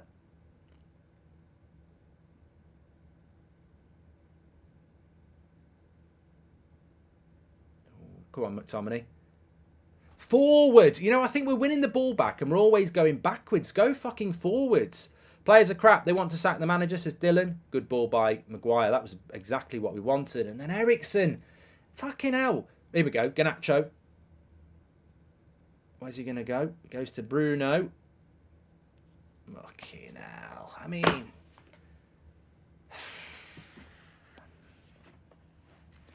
That's not off the training ground, is it? You know, that's not from the training ground. That's just shit. Like, you get yourself in a position and you can't cross a fucking football when you're on 250 grand a week. I mean, fucking hell. No pressure, in the box, cross it out for a fucking goal kick. That's what you're dealing with. Come on, United, says Xander. I think Varane's coming on at half-time. He's just took his coat off. Keep an eye on that. Maguire's just gone down again here.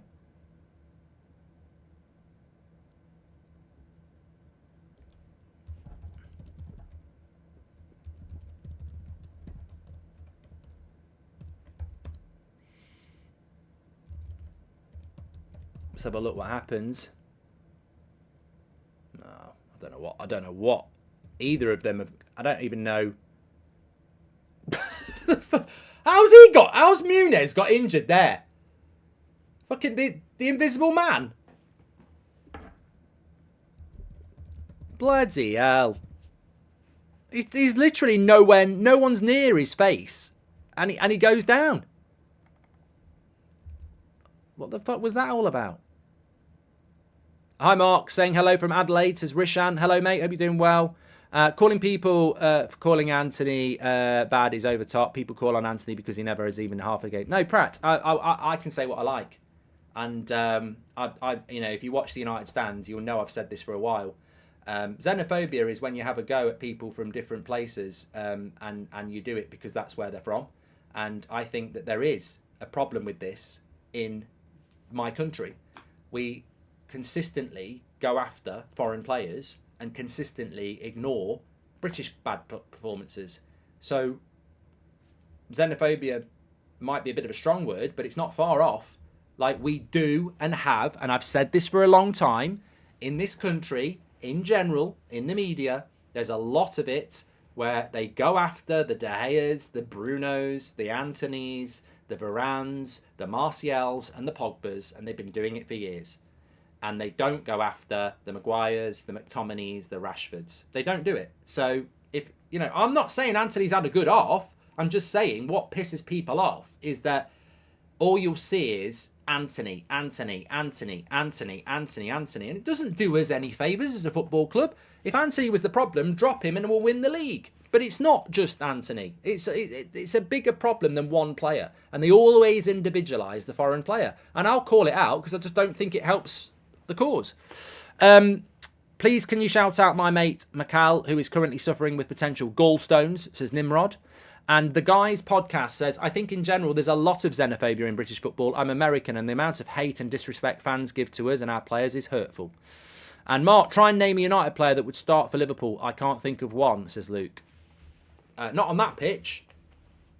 Not on that pitch today for United. It's half time, by the way. In general, I think that Varane at his best would start for Liverpool. I think Casemiro at his best would start for Liverpool. But look, Liverpool are light years ahead of United. It's an irrelevant conversation. You know, let's just leave it at that. Jay says, my current country, Nepal, just had an earthquake yesterday. Pray for my people, Mark. Please support them. Love your channel. Keep doing what you're doing. Well, thoughts and prayers with your country there. Who are you going to sub on if you were Ten Hag, says Bot.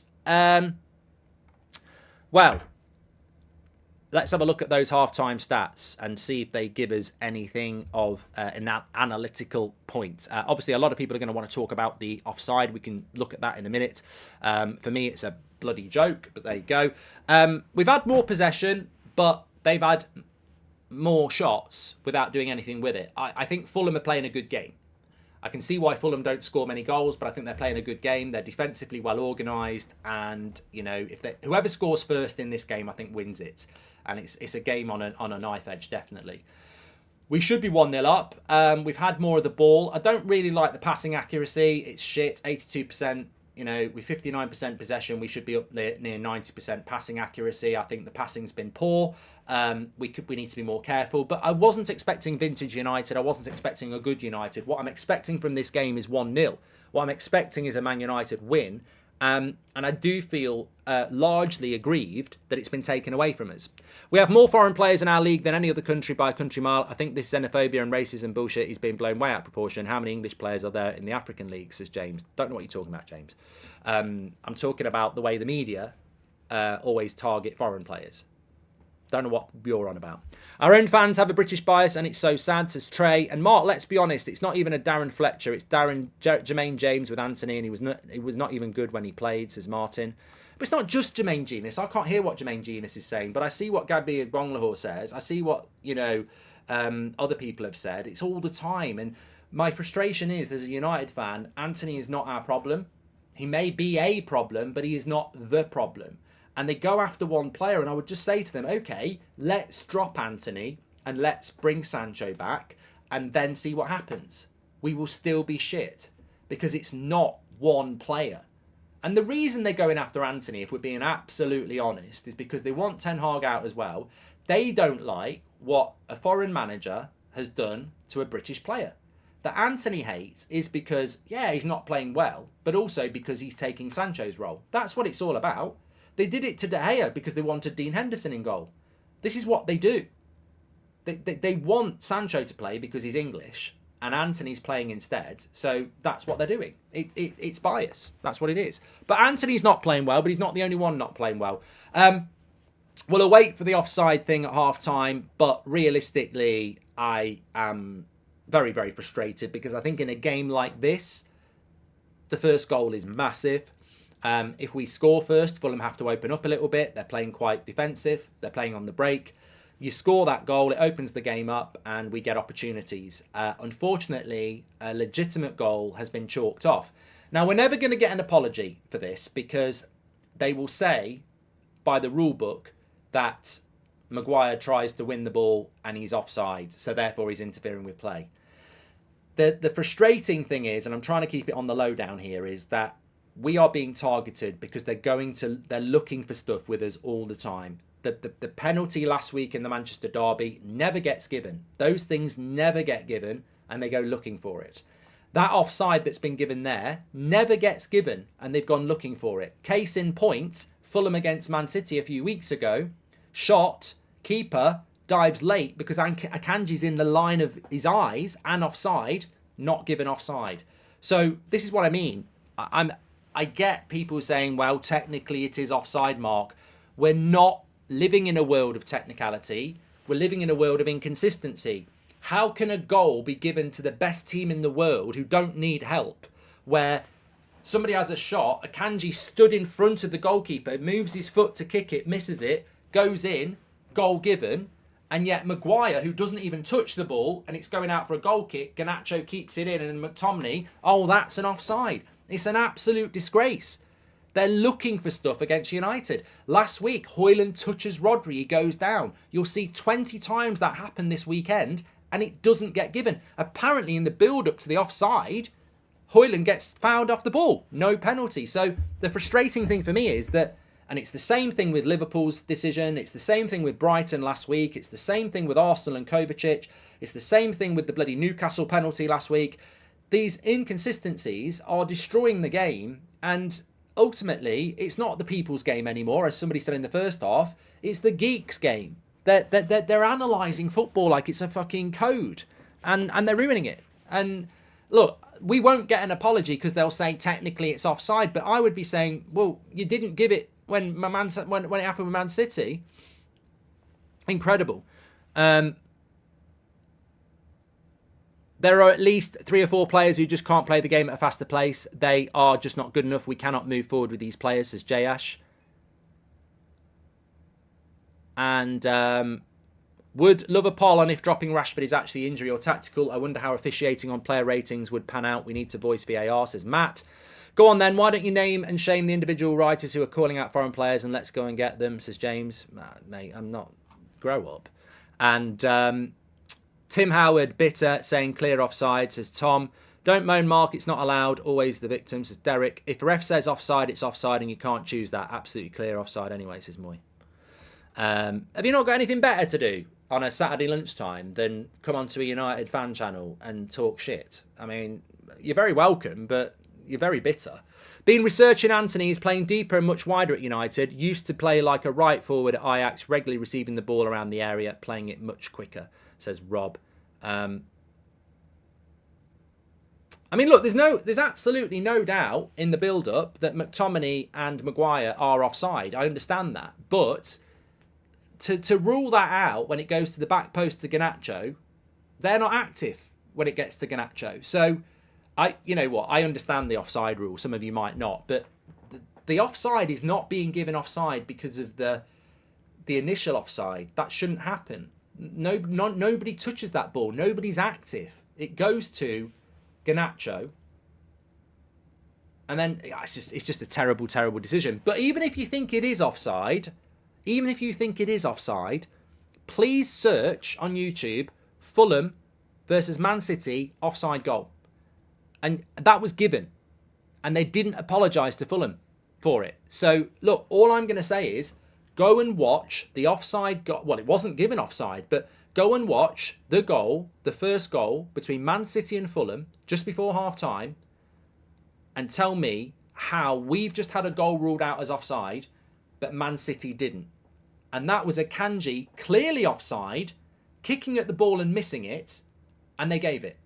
And that's what I'm talking about. It's the absolute con job that these referees are doing. Week after week, game after game, it's a disgrace. Can you please give us a shout out to my boys Aston and Jensen, United fans from birth, says Manx Unite. Shout out to Aston and Jensen. Hope you're enjoying the game. Joel says these refs make controversial decisions against United to keep their league in the news, which equals TV ratings. Dirty league, says Joel. And Mark, it's a disgrace and a lack of consistency. Exactly. Nobody can tell me any different on that. United 0, VAR 4 and counting, says Zeus. And Mali, welcome to the Members Club as well. I just want to give people a big shout out because I think we have hit... we're 10 away. We're 10 subscribers away from 770,000. So please click the bottom right-hand corner and subscribe. Thanks everyone for getting involved. You're legends. Don't forget we've got my match reaction where we'll do the player ratings straight after. And we've got the fan forum. And I'm on That's Football for Newcastle Arsenal later. If you're going to be watching that, I will be doing a watch along for that as well. Thank you very much for that. What else before? Will there be any changes at half-time, Mark? I think Varane's coming on from what I saw. I'm not 100% sure about that, but I think he is. Don't forget, we're sponsored by Manscaped on the show. Christmas present or a little gift for yourself. They've got the brand new Handyman, which is a clean shaver. It will get you completely smooth. You can take that on holiday with you or wherever. It's handy. They've also got the lawnmower for down there, trim the grass to make the yard look bigger, and loads of other products. You can get 20% off exclusively with the United Stand code, TUS. Delivered free as well, 20% off and free worldwide shipping. Fantastic high quality products from Manscaped. Precision engineering for your family jewels, but also loads of stuff for your face as well. Check it out with Manscaped. Thank you very much for sponsoring the show today. Look, we are where we were at the start of the game. This is going to be incredibly tight. It's going to be incredibly nervy. I'm sure some of you are wanting a Fulham goal, so you can say Ten Hag out. You might get it. I'm sure some of you are like me and you just want that goal that we deserve so we can win. We might get it. Which way is it going to go in the second half? We'll have to wait and see. George says it's offside. George, you're a prat. And where I'm going to shut George up and make him look a complete and utter fool is go and look at Fulham against Man City, the goal where Akanji's in the way and he kicks his foot at the ball and they gave it. And explain to me, George, why Man City's goal was given and no apology was given to Fulham, and why ours hasn't been given. And that is why, George, you saying it's offside, you're just exposing yourself as an uneducated troll. Because we've got the evidence of far worse interfering with play where they've given a goal, and they're targeting United again, second week in a row, hiding behind the rule book, but we know consistently you give those goals. And that penalty last week against Rodri, hiding behind a rule book, but we know consistently you don't give those fouls for penalties. They are targeting Manchester United with a rule book, and it's a bloody joke, and it needs calling out. They will not apologise because they'll go look at the rule book, but United, actually, it's got to the point where Manchester United need to tweet something out or do something to, instead of being respectful, they should have done it with Casemiro's red last year. Man United need to compile every dodgy decision this week, starting with the Romero handball with Garnacho. I would clip it together. I'd go, no handball given, and then cut to all the handballs that have been given this year for that. I would cut to Rasmus Højlund penalty against Rodri, and then I would cut to about 50 times where they don't get given. I would show that offside today, and then I would cut to the Man City Akanji one where it was given. It's about time United started getting some fucking teeth. We are losing games and we are losing points because we are being targeted unfairly, and they can easily show examples of where we're having goals disallowed or decisions given against us, and we can show examples where teams like City are getting given goals. It's about time it happened, because they're just going to get away with it. They're just going to keep getting away with it. I will say it again and again, United need to play with 2 6s in order to give the defence greater protection and allow us to hold the midfield better, says KC. Over 5 minutes for VAR to make a decision, and the fact that they don't even know what to do and put it on the ref is why this system is a disgrace, says Frederick. Best community in the world. Open discussion with no agendas. I don't understand why people hate on the United stand, says Dan. Thank you very much, Dan. Eriksen's coming off, apparently. No Mainu, no Mabry. They're still on the bench. No Amrabat. He's still on the bench as well. So I don't know why Eriksen would be coming off for. Maybe it's for Mount. Anthony off for Martial or Mount as M15. Well, it's a big second half for Man United. I'm just waiting to see here what's going to happen. If there has been any subs. When VAR was brought in, did they really have subjective offsides in mind? Subjective is by definition an opinion, therefore it can't be consistent, says Smoke. Well, apparently that's the word that came out, wasn't it? Who have you got? I don't know what that means, Berwin. Well, that's how the league table looks at the moment. If it stays a draw, we've got 16 points. How could you sack a manager in 8th as well? I mean, has anyone, when you look at that league table, why are people... we finished 3rd last year and we won the Cup, and people are trying to sack a manager who's going to be 8th no matter what happens. Mad.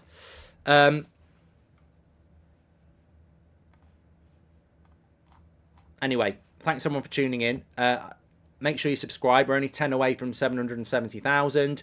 We're waiting for the second half to start here. I don't think there has been a... Well, Eriksen is apparently off at half-time, but it must be Mount.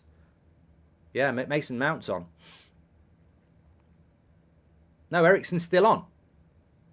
No, there's no subs. I support VAR in theory, but the personnel sucks, says Bran. Anthony's still on as well. Garnacho, Højlund. There's no subs. There's no subs. No subs. Do you think Erik Ten Hag was given too much autonomy in the summer window? I'm Erik Ten Hag in, says DZN, but we need a director of football. Let me just get this started. I'll answer that very quick question very quickly, Dizen. In fact, I'll come back to it. Are you seriously suggesting that United are being targeted by VAR? All teams in the league are suffering, says Ben. No, we've had loads of bad decisions. Loads of bad decisions. I don't support any other club, so I don't know whether you've got a back catalogue like us, but we've got bloody loads. Anthony needs to come off and put Mount in the same position, says Raf. In relation to whether... Will, thank you very much for your super chat. In relation to whether Erik Ten Hag was given too much autonomy in the summer transfer window... Well, how can he be? He didn't get Kim Min-jae. He didn't get Rabiot. He didn't get a centre-back. McTominay's got to sort his passing out, for fuck's sake. He wins the ball back and then he can't pass. So, no, he can't have had too much autonomy because he didn't actually get a lot of the players that he wanted. McTominay, fucking hell. Switch on, mate. That's 2 in 2 minutes. It's going to cost us the game doing that.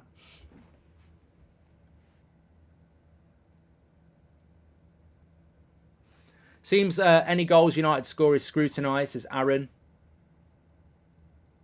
Well done, Delo.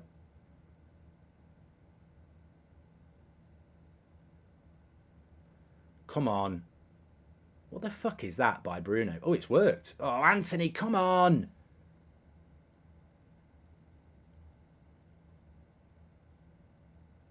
Siraj would like to see Anthony play off the left. Oh, Eriksen, for fuck's sake, mate. Too many mistakes again. Wan-Bissaka's done well here.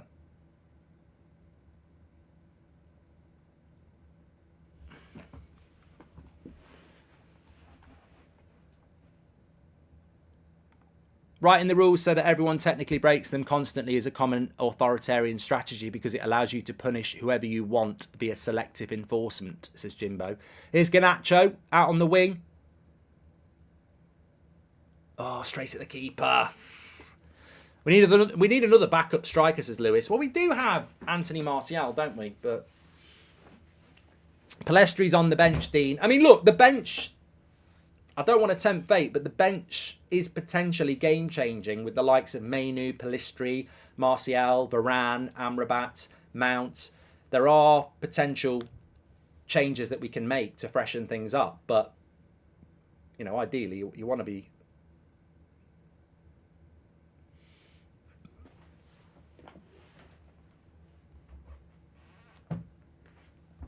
I think the time has gone wrong a little bit here, sorry.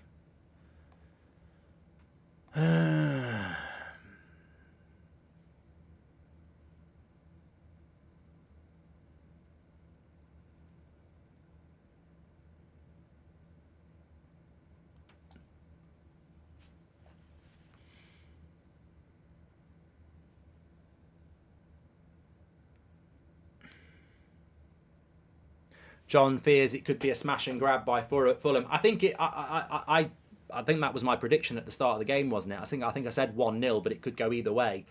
Man United away from home this season, 1-2, lost 2, scored 4.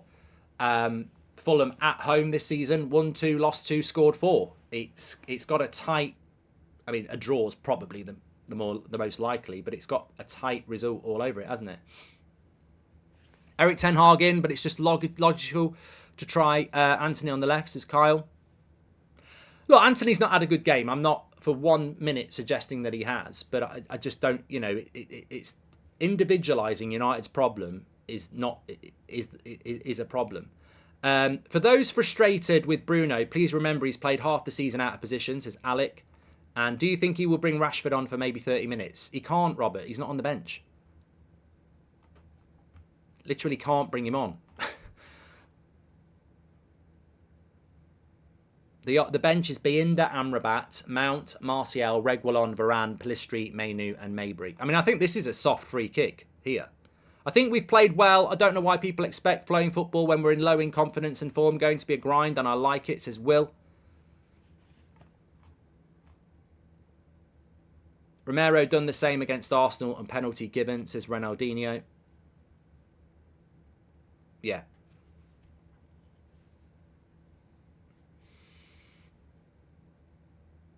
Well done, Maguire. Willian.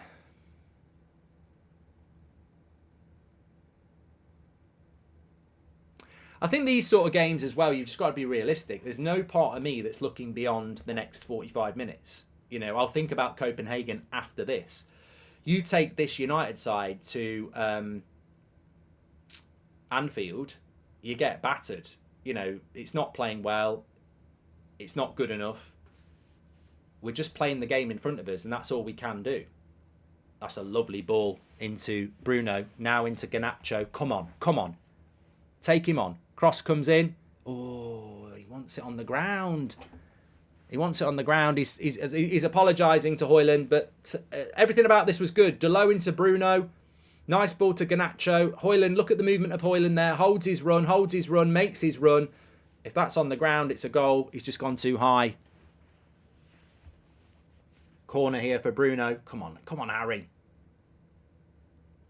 Headed away. He's going to come to Garnacho. What's he going to do? He's going to give it to Delo. Where's Delo going to go? He's going to go round him. He's going to whip across to the back post. Harry Maguire. Oh, Johnny, why didn't you throw your foot at it? He's given a free kick as well. Weak.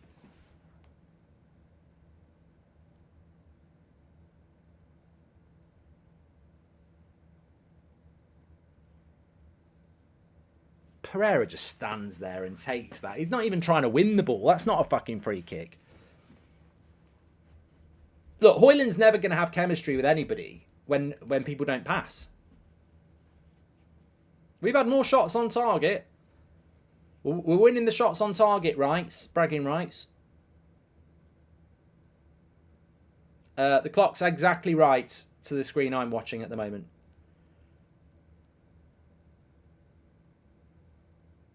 $51.58, $51.58. I'm exactly matched up. So I don't know what you're talking about.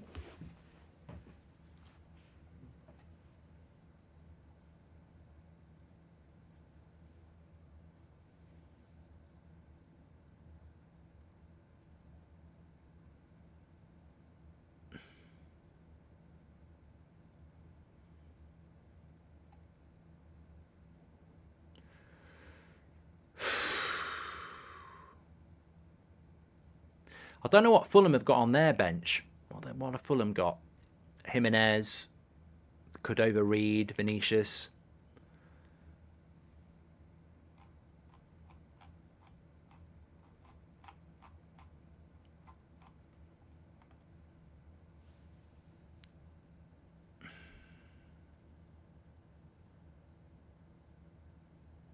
Yeah, Zero Blade, you got my permission to do that, yeah.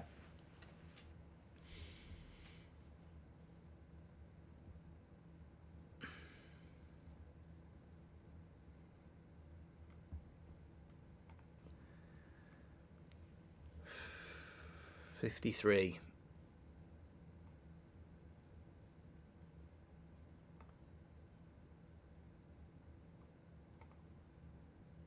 Well done, Garnacho. Keeps it in. Good pass. Keep it going. Keep it going. Keep it going.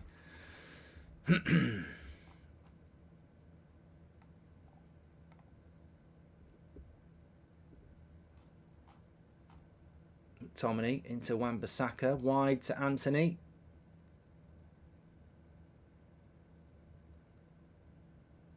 No, come on. Come on. Bit of time. Garnacho, come on. What we got? Overlap. Overlap. Delay with the cross. It's interesting because we do try to put crosses into the box, and I suppose that's something for Rasmus to work on if the quality of the cross is good enough. But 9 times out of 10, it's just not.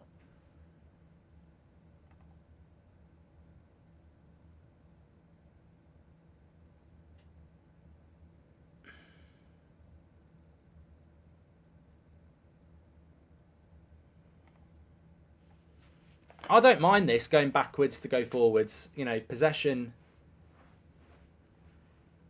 Lovely ball by Maguire. Oh. Why is Delo just not took that pass? I don't think that's a particularly bad pass by Maguire there.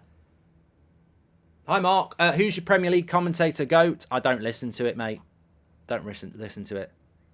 He's had a small injury, apparently, which is obviously not good, but I do want to see Garnacho get a run of games. He's done well, should have an assist, says Robert Lund. And Mark, can you fast forward your TV, please? I'm about 15 seconds ahead of you, but cannot pause or rewind, says Rory. How am I supposed to fast forward when I'm... No, I can't fast forward. I'm watching it as I'm watching it. Højlund would have more if Erik Ten Hag played left footer on the left wing and right footer on the right wing. It would stop Rashford and Anthony cutting in and shooting. It's a Sportfolio. I got a feeling we're going to nick a win. Optimistic, says Steve. I would like to say we're going to nick a win. I really, really would. I think we're fighting hard, but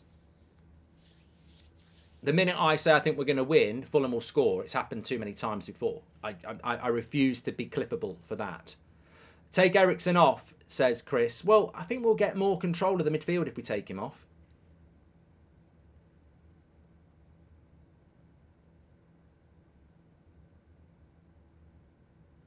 I'm liking this from Maguire. He's starting to drive forward a little bit. You know, it occupies bodies. It creates space.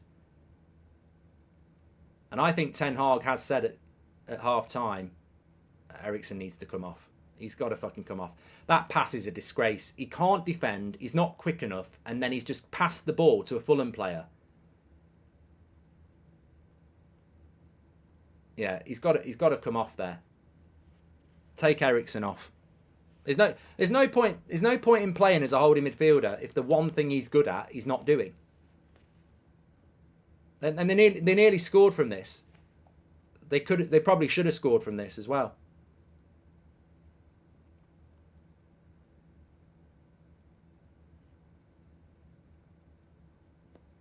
I thought we'd started off the second half quite well, but our passing accuracy is coming down. Look, 80%. Don't forget to download OneFootball for free. The link's in the video description. You can get all your latest breaking football news on there, but also they individualise the player stats as well. So if you want to see how well Scott McTominay or Ericsson or anyone else is playing, then you can check that out through OneFootball for free. I will give you some sort of headline individual stats, but hold on, Bruno's on the attack here. Let's see what happens. The cross and the cutback is not good, and again, you know, it's that final ball, isn't it? It's that final ball. It's the thing that Ten Hag keeps talking about. We get into the final third and then the execution's just not good enough, and again, that's just a terrible cross. Fulham on the attack now. Willian will shoot from there, wide. Let's just have a quick look at some of the individual stats in the game so far. So, passes.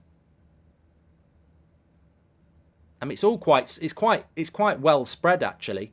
Ericsson 38, Evans and Maguire 40s, Wan-Bissaka 33, Fernandes 31. Yeah, it's not, you know, there's not a lot. I think Maguire's got to go off.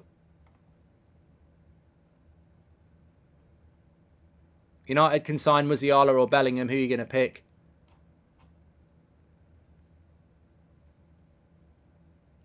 Well, if Maguire's got to go off with a head injury here, we've played him for a fucking hour. Is he injured or is it his head?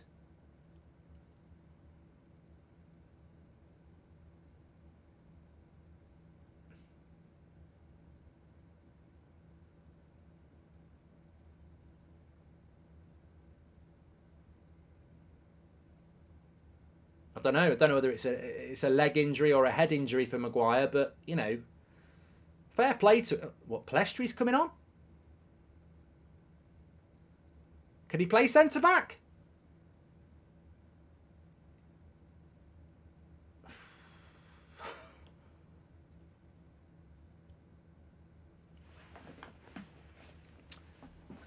Well, I'd give Maguire credit because if he's got concussion from that one that happened in the first 5 minutes, he's played an hour since. I mean, maybe the medical department should have picked up on that quicker, but he hasn't actually had a bad game with the concussion, so you know it hasn't cost us. But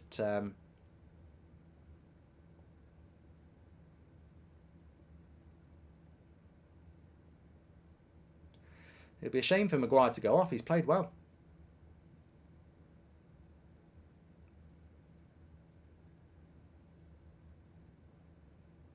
Oh, and Arna with the save. What? You know what? Ben Foster's going to be all over that. What the fuck is that from bloody Anana? What is he all about with his hands? He doesn't. He's unorthodox, isn't he? He doesn't. He's like he handles the ball like he's on the Antiques Roadshow. Like he's like, oh, I don't know. Let's touch it. It's precious. Like. He doesn't do what a normal goalkeeper does. Like, that's a palm out for a corner or away. He just seems to...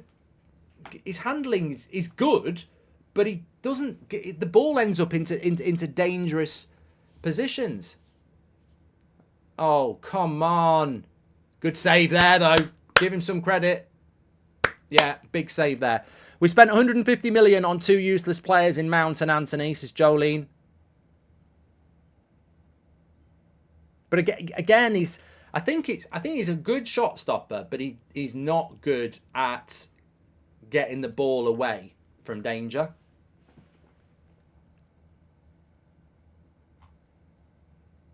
Handling is a bit suspect. Well, Maguire's still on here.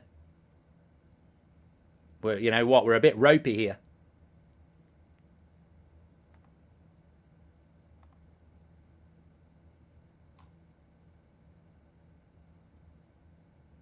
I think he's got to make some changes because we're starting to... well, fair play to Maguire. He's staying on. I mean, look, there might be some... Oh, Anthony again. He's going to have to come off. There might be some people...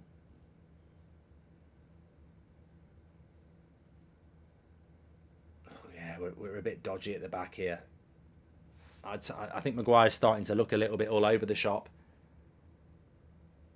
Anthony can't get into this Fulham team. He's that bad. Don't even understand why he's on the pitch. Might as well play Delo in place of Anthony, says Kay.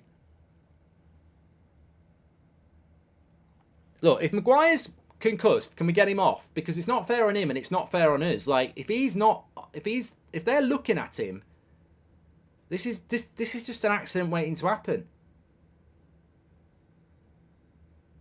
Off the line. I appreciate you so much, Mark. Listening to Janus is torture.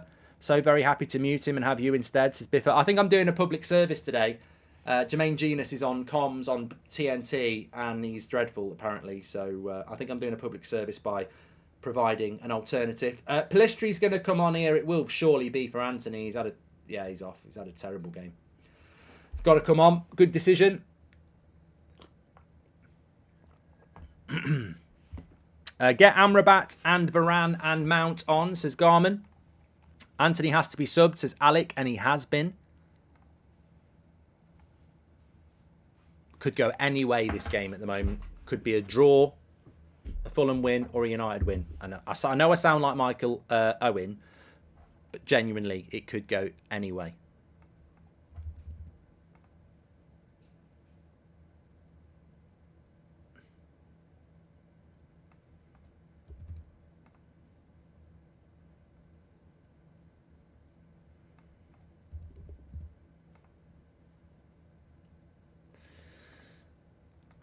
We'll have player ratings coming up for you soon.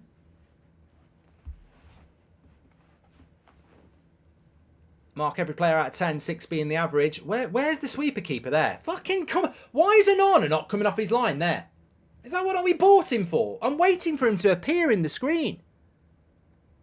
Booze from Man United fans at the sub, says Robbo. Why is Onana not coming for that there?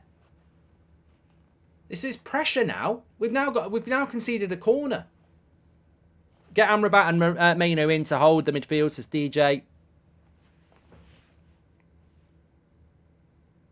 Oh, just over there. I think Fulham have got the momentum here. He's got to shift it. Fulham have got the momentum at the moment. Maino needs to get on the pitch with Varane, the only silky players we have, says Sean. I mean, I don't necessarily think Varane. We need to win the game. I don't think Varane wins us the game.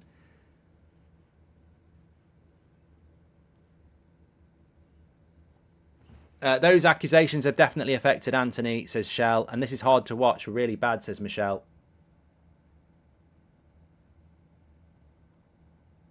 Are you going to book Polina or what? For fuck's sake, that's his second foul on Bruno.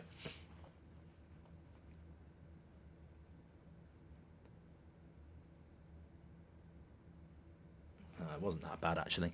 We're like a boxer on the ropes a bit here. This is where Ten Hag needs to see what we're seeing and make changes, says Nick.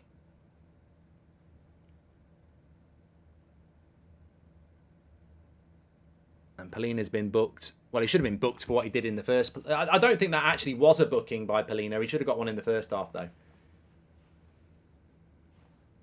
Yeah, look, this is what I mean. I don't do red-tinted glasses all the time. I don't think he should have been booked there.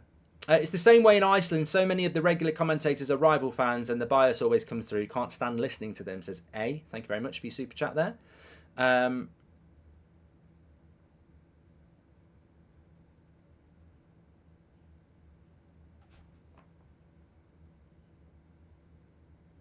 Well, remember, United should be winning this game anyway. I'm not going to not remind you of that. We should be winning 1-0. Doesn't mean we shouldn't go and win it again, but...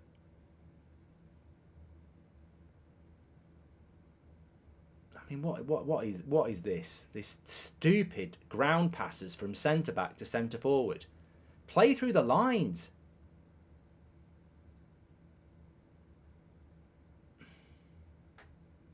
Nice ball by Maguire to Garnacho. Oh my God. He's going to get booked for that. But you know what? I love Garnacho. Welcome to the Members Club, Stuart. I love Garnacho, but that's lazy. Like, these little a no-look flick, and he ends up with a yellow card, because what he should be doing is, and this is where leadership comes in. If I'm Bruno, I know Garnacho's talented, but I'm saying to him, don't fucking blindly flick the ball. Pass the fucking ball. We're not Man City. We're 8th in the league. Make sure your pass goes to the player. Don't flick the fucking ball.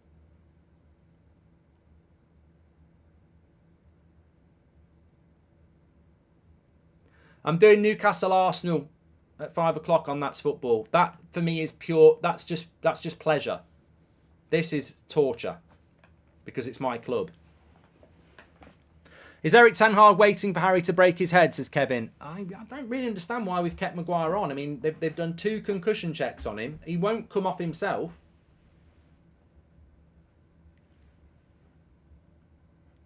Big 25 minutes here. It's gonna come. One of these 2 teams is going to get a big chance, and that's it. 1-0. That's what'll happen.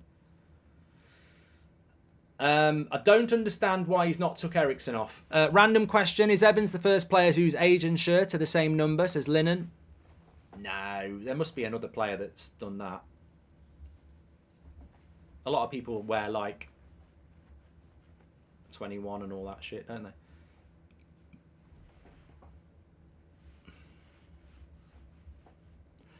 At the moment, I agree with Angel. Fulham seem to have a bit of momentum.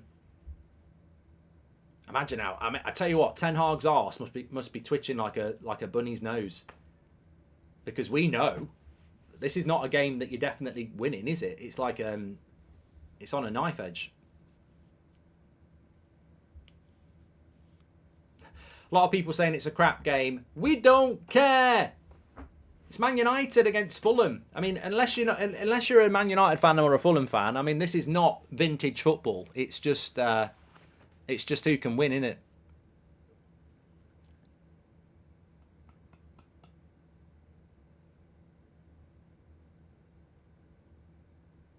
I don't want it to alarm you, but Anthony Martial, Kobe Mainu, Mabry are all sat on their arse in a big coat. They're not even warming up.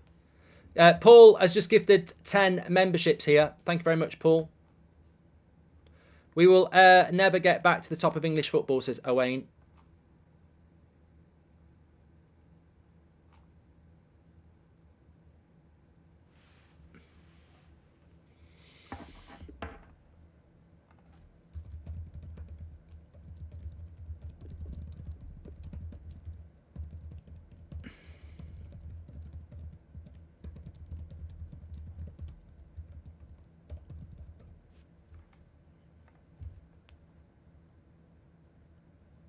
Well, I just tweeted it there. We're losing the midfield battle and none of our midfield subs are warming up. Although I didn't see Amrabat and Mount. Maybe they're warming up. But Mainu, Mabry, Martial's not a midfielder, I know. But, oh, go on, Rasmus. No, just couldn't get there in time. Well done, Palestri. Lovely ball by Bruno. Garnacho, lovely touch. Got to play a pass.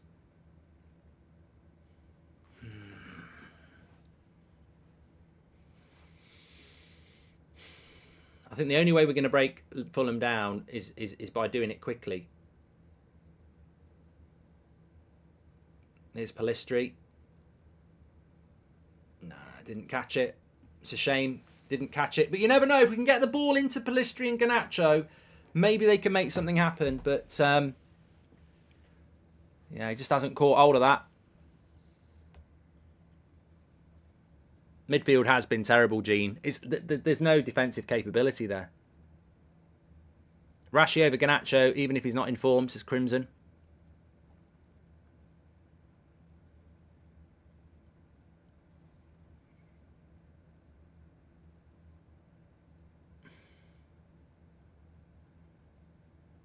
Savage says Palistri's so much better than Anthony. Look, I'm not opposed to Palistri getting some game time. Is Bruno?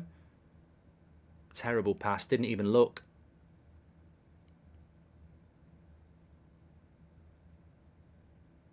I think, you know what? I think Delo. Howland slips. I think Delo gets a lot of stick, but I think he's done all right at left back today. You know, defensively they've done all right. Back four's been okay. Midfield's been a bit shaky. Front three, just can't get them in the bloody game, can we? Let's be honest.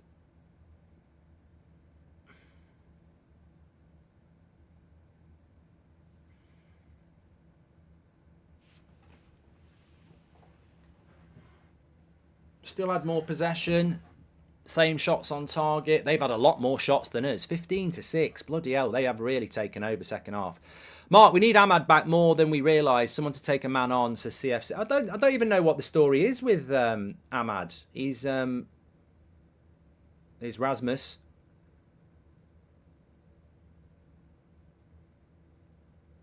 He's unlucky there. You know, not heard anything about Ahmad. I thought he would have been back by now. This game's getting stretched in the midfield. Where is our midfield? Mark, which position you think we need a new signing in to space?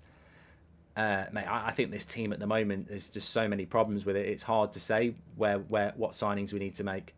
How does develop Rasmus if he never gets the ball, says EC? Well, that's the first real chance Rasmus has had to run at anybody, and I thought he did quite well. He was a bit unlucky with the cross, but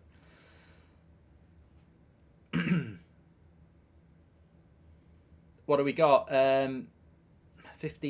20 minutes. God, that's a lovely ball by Bruno again. I mean, this is the thing with Bruno. He hits these first time passes and he's got to shoot there. Is that not a handball? No. Fans keep saying one player is way better than players who start but can't see it. The entire squad lacks something. Deficiencies all over, says K.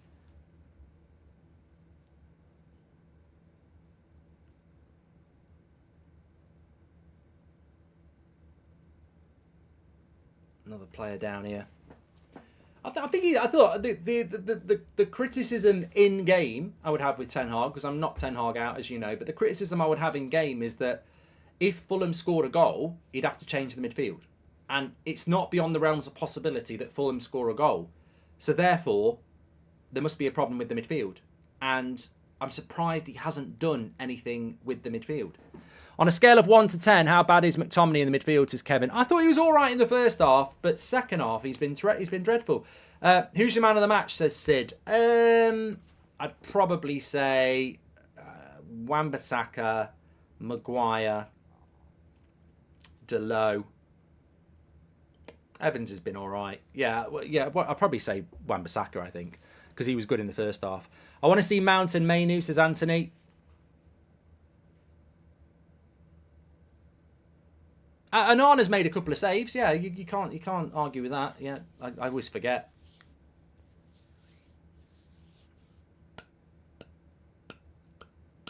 Defenders, really. We've kept a clean sheet, I suppose.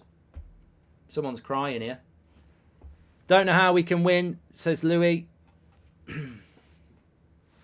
need to stretch my back out here.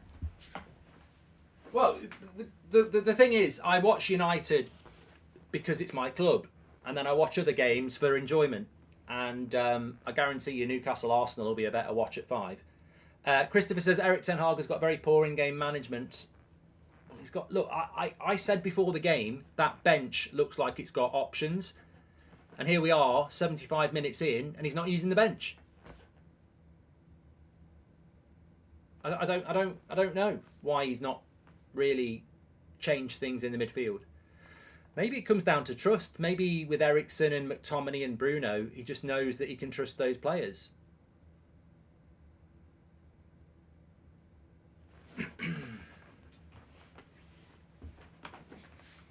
But I will tell you this now. Real analysis of United. If this 11... I mean, Rasmus is having a bad game now. He just seems to have fell off a cliff, Rasmus, in the last few minutes. Probably tired. But if this United side played against... Well, we saw it with Man City. But if we were playing Liverpool or we saw it with Newcastle, they'd get battered. Good ball by Eriksen. Come on. Oh, Bruno, for fuck's sake. What is it about passing the fucking ball? I'm fuming. Like, this isn't coaching. It's simple fucking passing.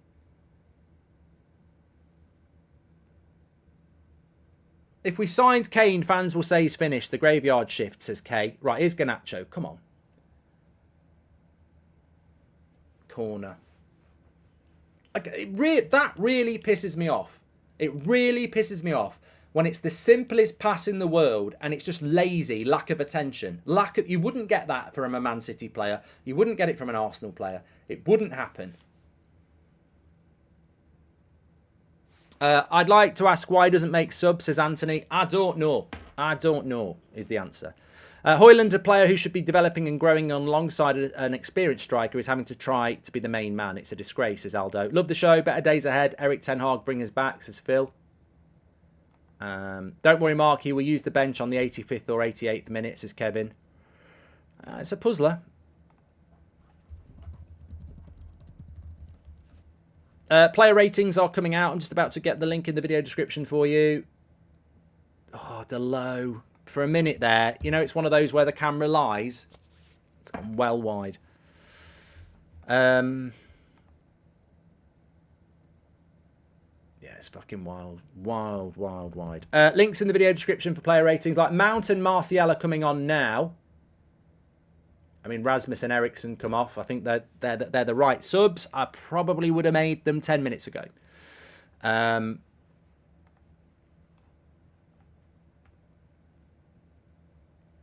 What we got? 10 minutes.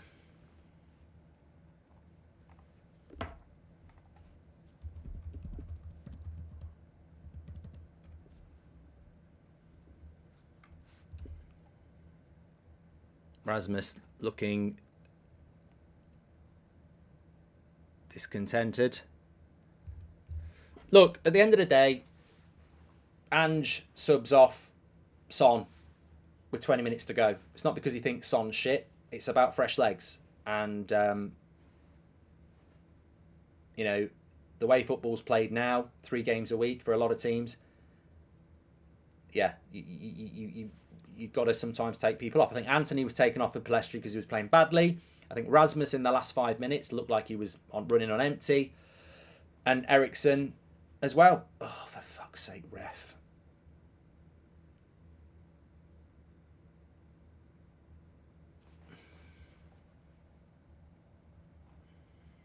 McTominay man of the match for me again, says Stephen. No, not on the second half, mate. No, disagree. I thought he was good in the first half. I think second half he's fell off a lot. I think you've got to go with a Wan-Bissaka or a Maguire or an Onana for me.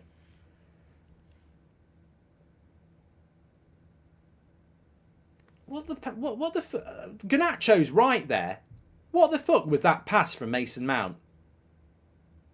Garnacho's fuming. What is that? Yeah, people say they want Mount on the pitch. That's a fucking dreadful pass.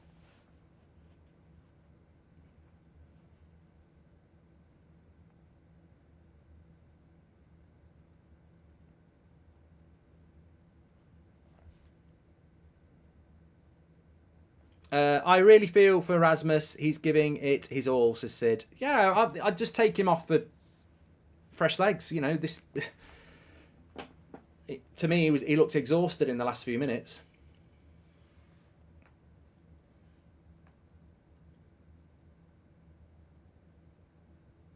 That pass from Mount there, especially when you've got fresh legs, is fucking rubbish. Like we've won the ball back again. Garnacho's made the run. It's the simple pass, and he tries to play Bruno in, who's got no fucking pace. Look, Mason Mount, to me, is still a Chelsea player. I see him, and I see a Chelsea shirt. And if he wants to be seen as a Man United player, he needs to start fucking delivering because, you know, we're into November now. The way End has been sublime today. Great support, says the Flawless. Genus instantly saying Garnacho in the wrong for protesting the English player's bad pass, says Robbo. Oh, shut up. He's a prat.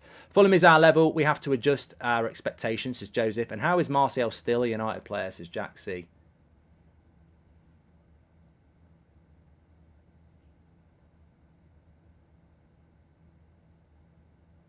That's better by McTominay. Good play by Garnacho. Book him. Book him. This team has the footballing IQ of an elderly pensioner, says Jack. Janus blamed Garnacho for that pass. And I rest my case, Your Honour. Harvey, I rest my case, Your Honour. Decisions, doesn't matter who starts, says Kay. Wan-Bissaka has been told to hold Maguire's hand all game. I feel he's been sucked in, says Dan. Well, the fact that you've got Rafael Varane sat on the bench and Maguire's been struggling all game suggests to me that Varane's not fit or Ten Hag doesn't like him, because Maguire's done well to get through this game with that head injury. But you've got Rafael Varane sat on the bench. So there must be something going on there. Bruno's going to shoot here.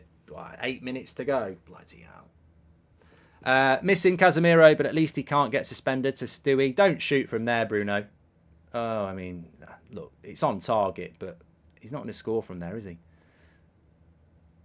Wan-Bissaka, Palestri, nearly won a corner.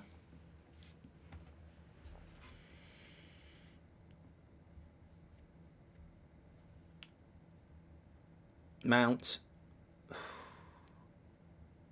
Go wide, go wide. Good ball. Into Delo. Little cross. Oh, for fuck's sake, who's that? Martial.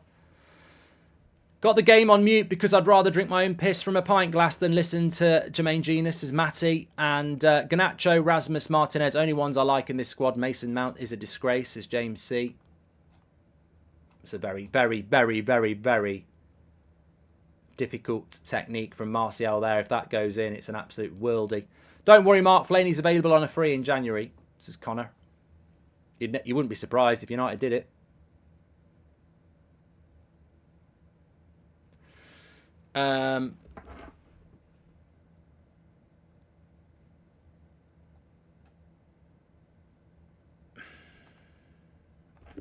Just realised I've got to do a match reaction here.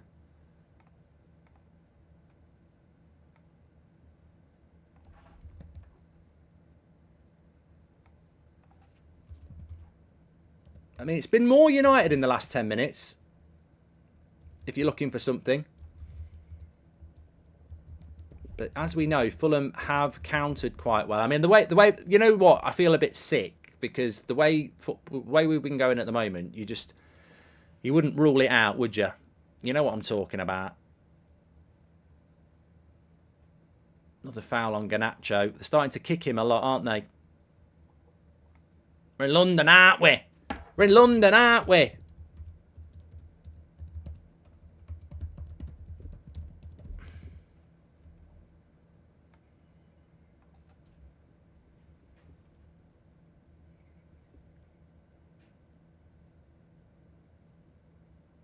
Here's Garnacho.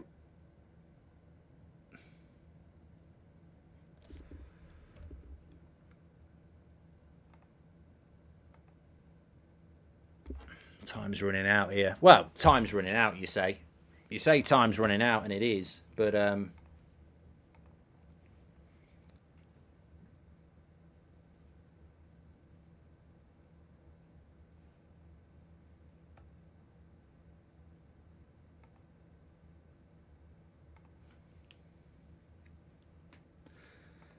Paul's gifted 10 memberships. Thanks, Paul. How's it feel to be the Red Everton, says Marcus. I haven't seen Everton in the top half of the table for about a decade, so I don't know how you can call us the Red Everton. Just confirmed the 250 million investment is going towards the Christmas party, says Stephen. David Moyes in, says Homer. McTominay winner, oh wait, says Joe Wright. Here's Garnacho. He's just got stuck under his feet there.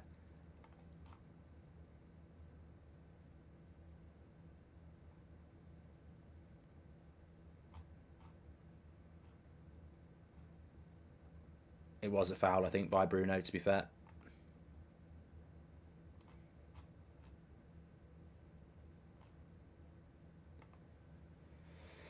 Oh, Bruno thinking he's an informed James Ward-Prowse, who I'd rather have in the team, but in reality he's playing no better than Dele Alli.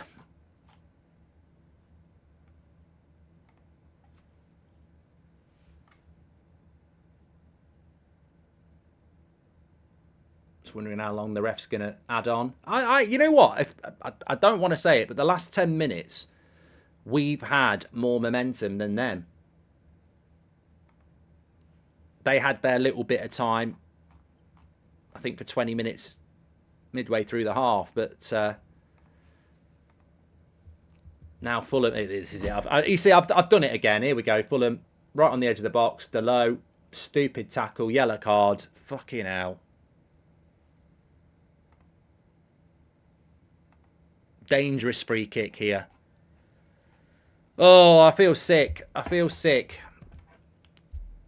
I've had this feeling all game that there might be a twist in the tail.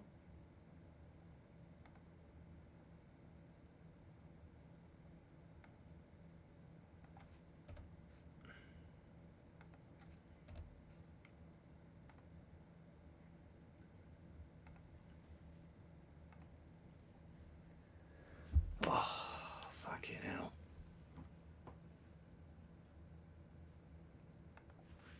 Remember, though, we scored a legitimate goal in this game.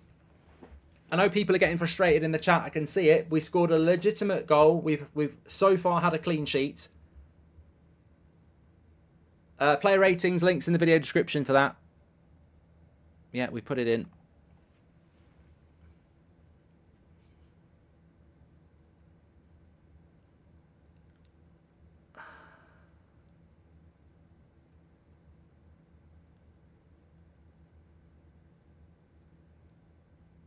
It was a legitimate goal because Man City got given one for a lot worse against Fulham. So I'm calling it a legitimate goal. Over the bar from the free kick. This side is LVG levels. It'll put you to sleep, says Corey. And sorry, but Eric Ten Hag has lost my confidence today. How can you leave Anthony for so long? Shows me he ain't got a clue. Bruno needs dropping as well, says Shane. What, for Mason Mount? He's fucking brilliant, isn't he? May as well put a Chelsea shirt on. Fucking waste of time. Comes on and passes the ball to a fucking Fulham player when we could have had a one-on-one. It's all right saying drop Bruno, but for fucking who? Like, sack Ten Hag for who? Change the captain for who? People don't have decent alternatives. And we should have won this game. Have Fulham scored? No. Did we score a goal? Yes. Did they go looking for some made-up rule to do us over, but they didn't do it to Man City? Yes. We should be winning this game. We should have won the game.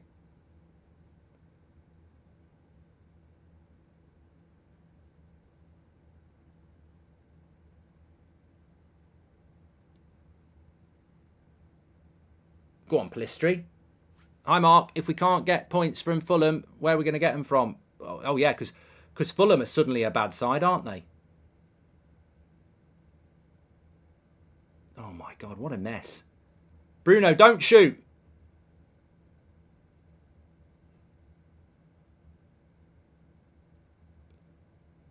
Yeah! Shoot, Bruno! Fucking shoot for goal! 1-0 to United! Fuck off, Bruno haters! United have a goal at the end! The crowd erupts! Stick that in your bin! We're in London, aren't we? We're in London! John Brooks, Michael Oliver, the PGMOL. Try and find a way to rule that out, you pricks. Get in! United score at the end. Bruno! Bruno! Bruno!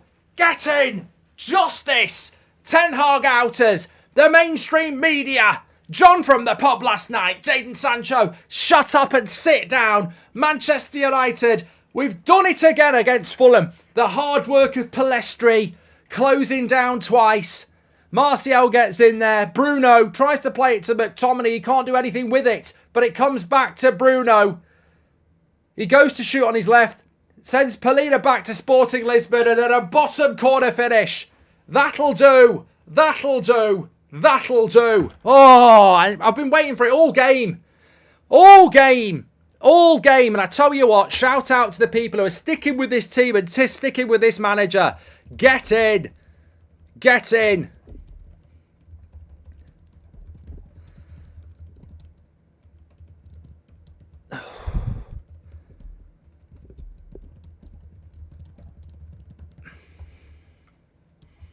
Justice.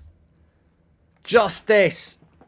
It's fine margins. I said it was going to be fine margins. Ooh. I can't speak. I can't speak, says Mario Franco. Eminem, thank you very much. Right, we've got to hold on now. 5 minutes added on. It's got to be an offside there. Johnny Evans clears it. It's going to be squeaky bum time now. Unbelievable work by Palestri. I can't believe it, says Floyd. Get in. We can hopefully build a good run of results from this. We're not there yet, Dan.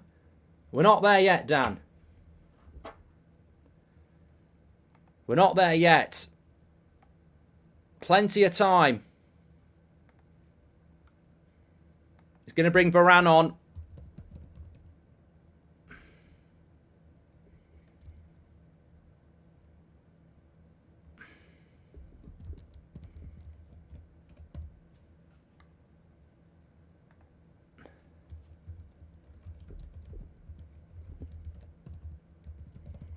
You know what makes it so sweet? You know what makes it so sweet?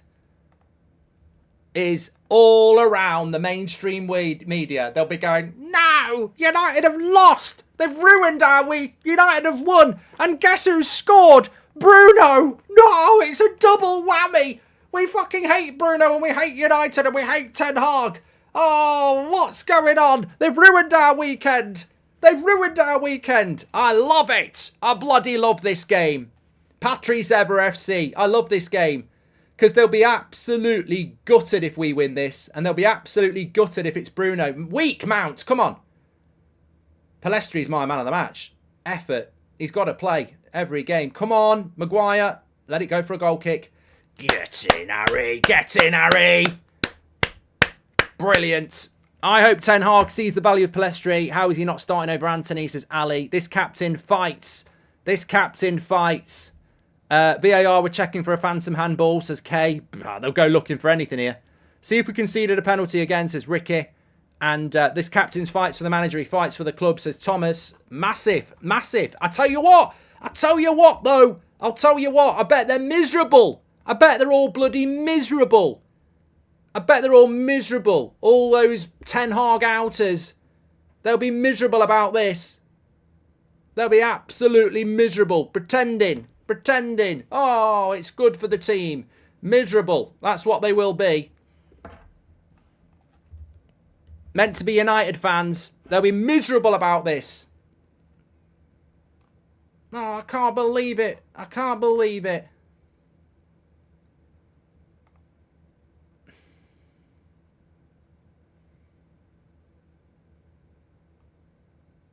There's only about 15 seconds to go here.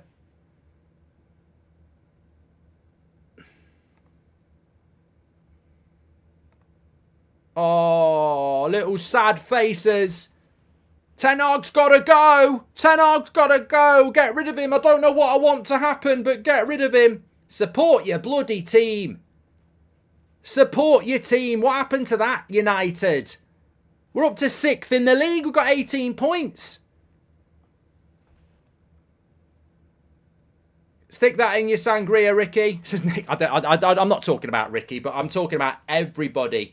Everybody who didn't wake up this morning and want this team to perform. I've never been McTominay or Maguire's biggest fan, but I was with them today. They've gone out and they've performed, and I fucking love it. I said before the game that these players have got a great opportunity to get the fans on side. And the Brunos and the McTominays and the Maguires and the Wan-Bissakas and the Delos and the Evans, they've fought for this team today. They've bloody fought. And that's all you can ask for. Here's Martial up on his own. Go for the corner. Go for the corner flag. He knows what to do here. Martial. Oh, Bruno again? No. Delo, that'll do. Rosed. It don't matter.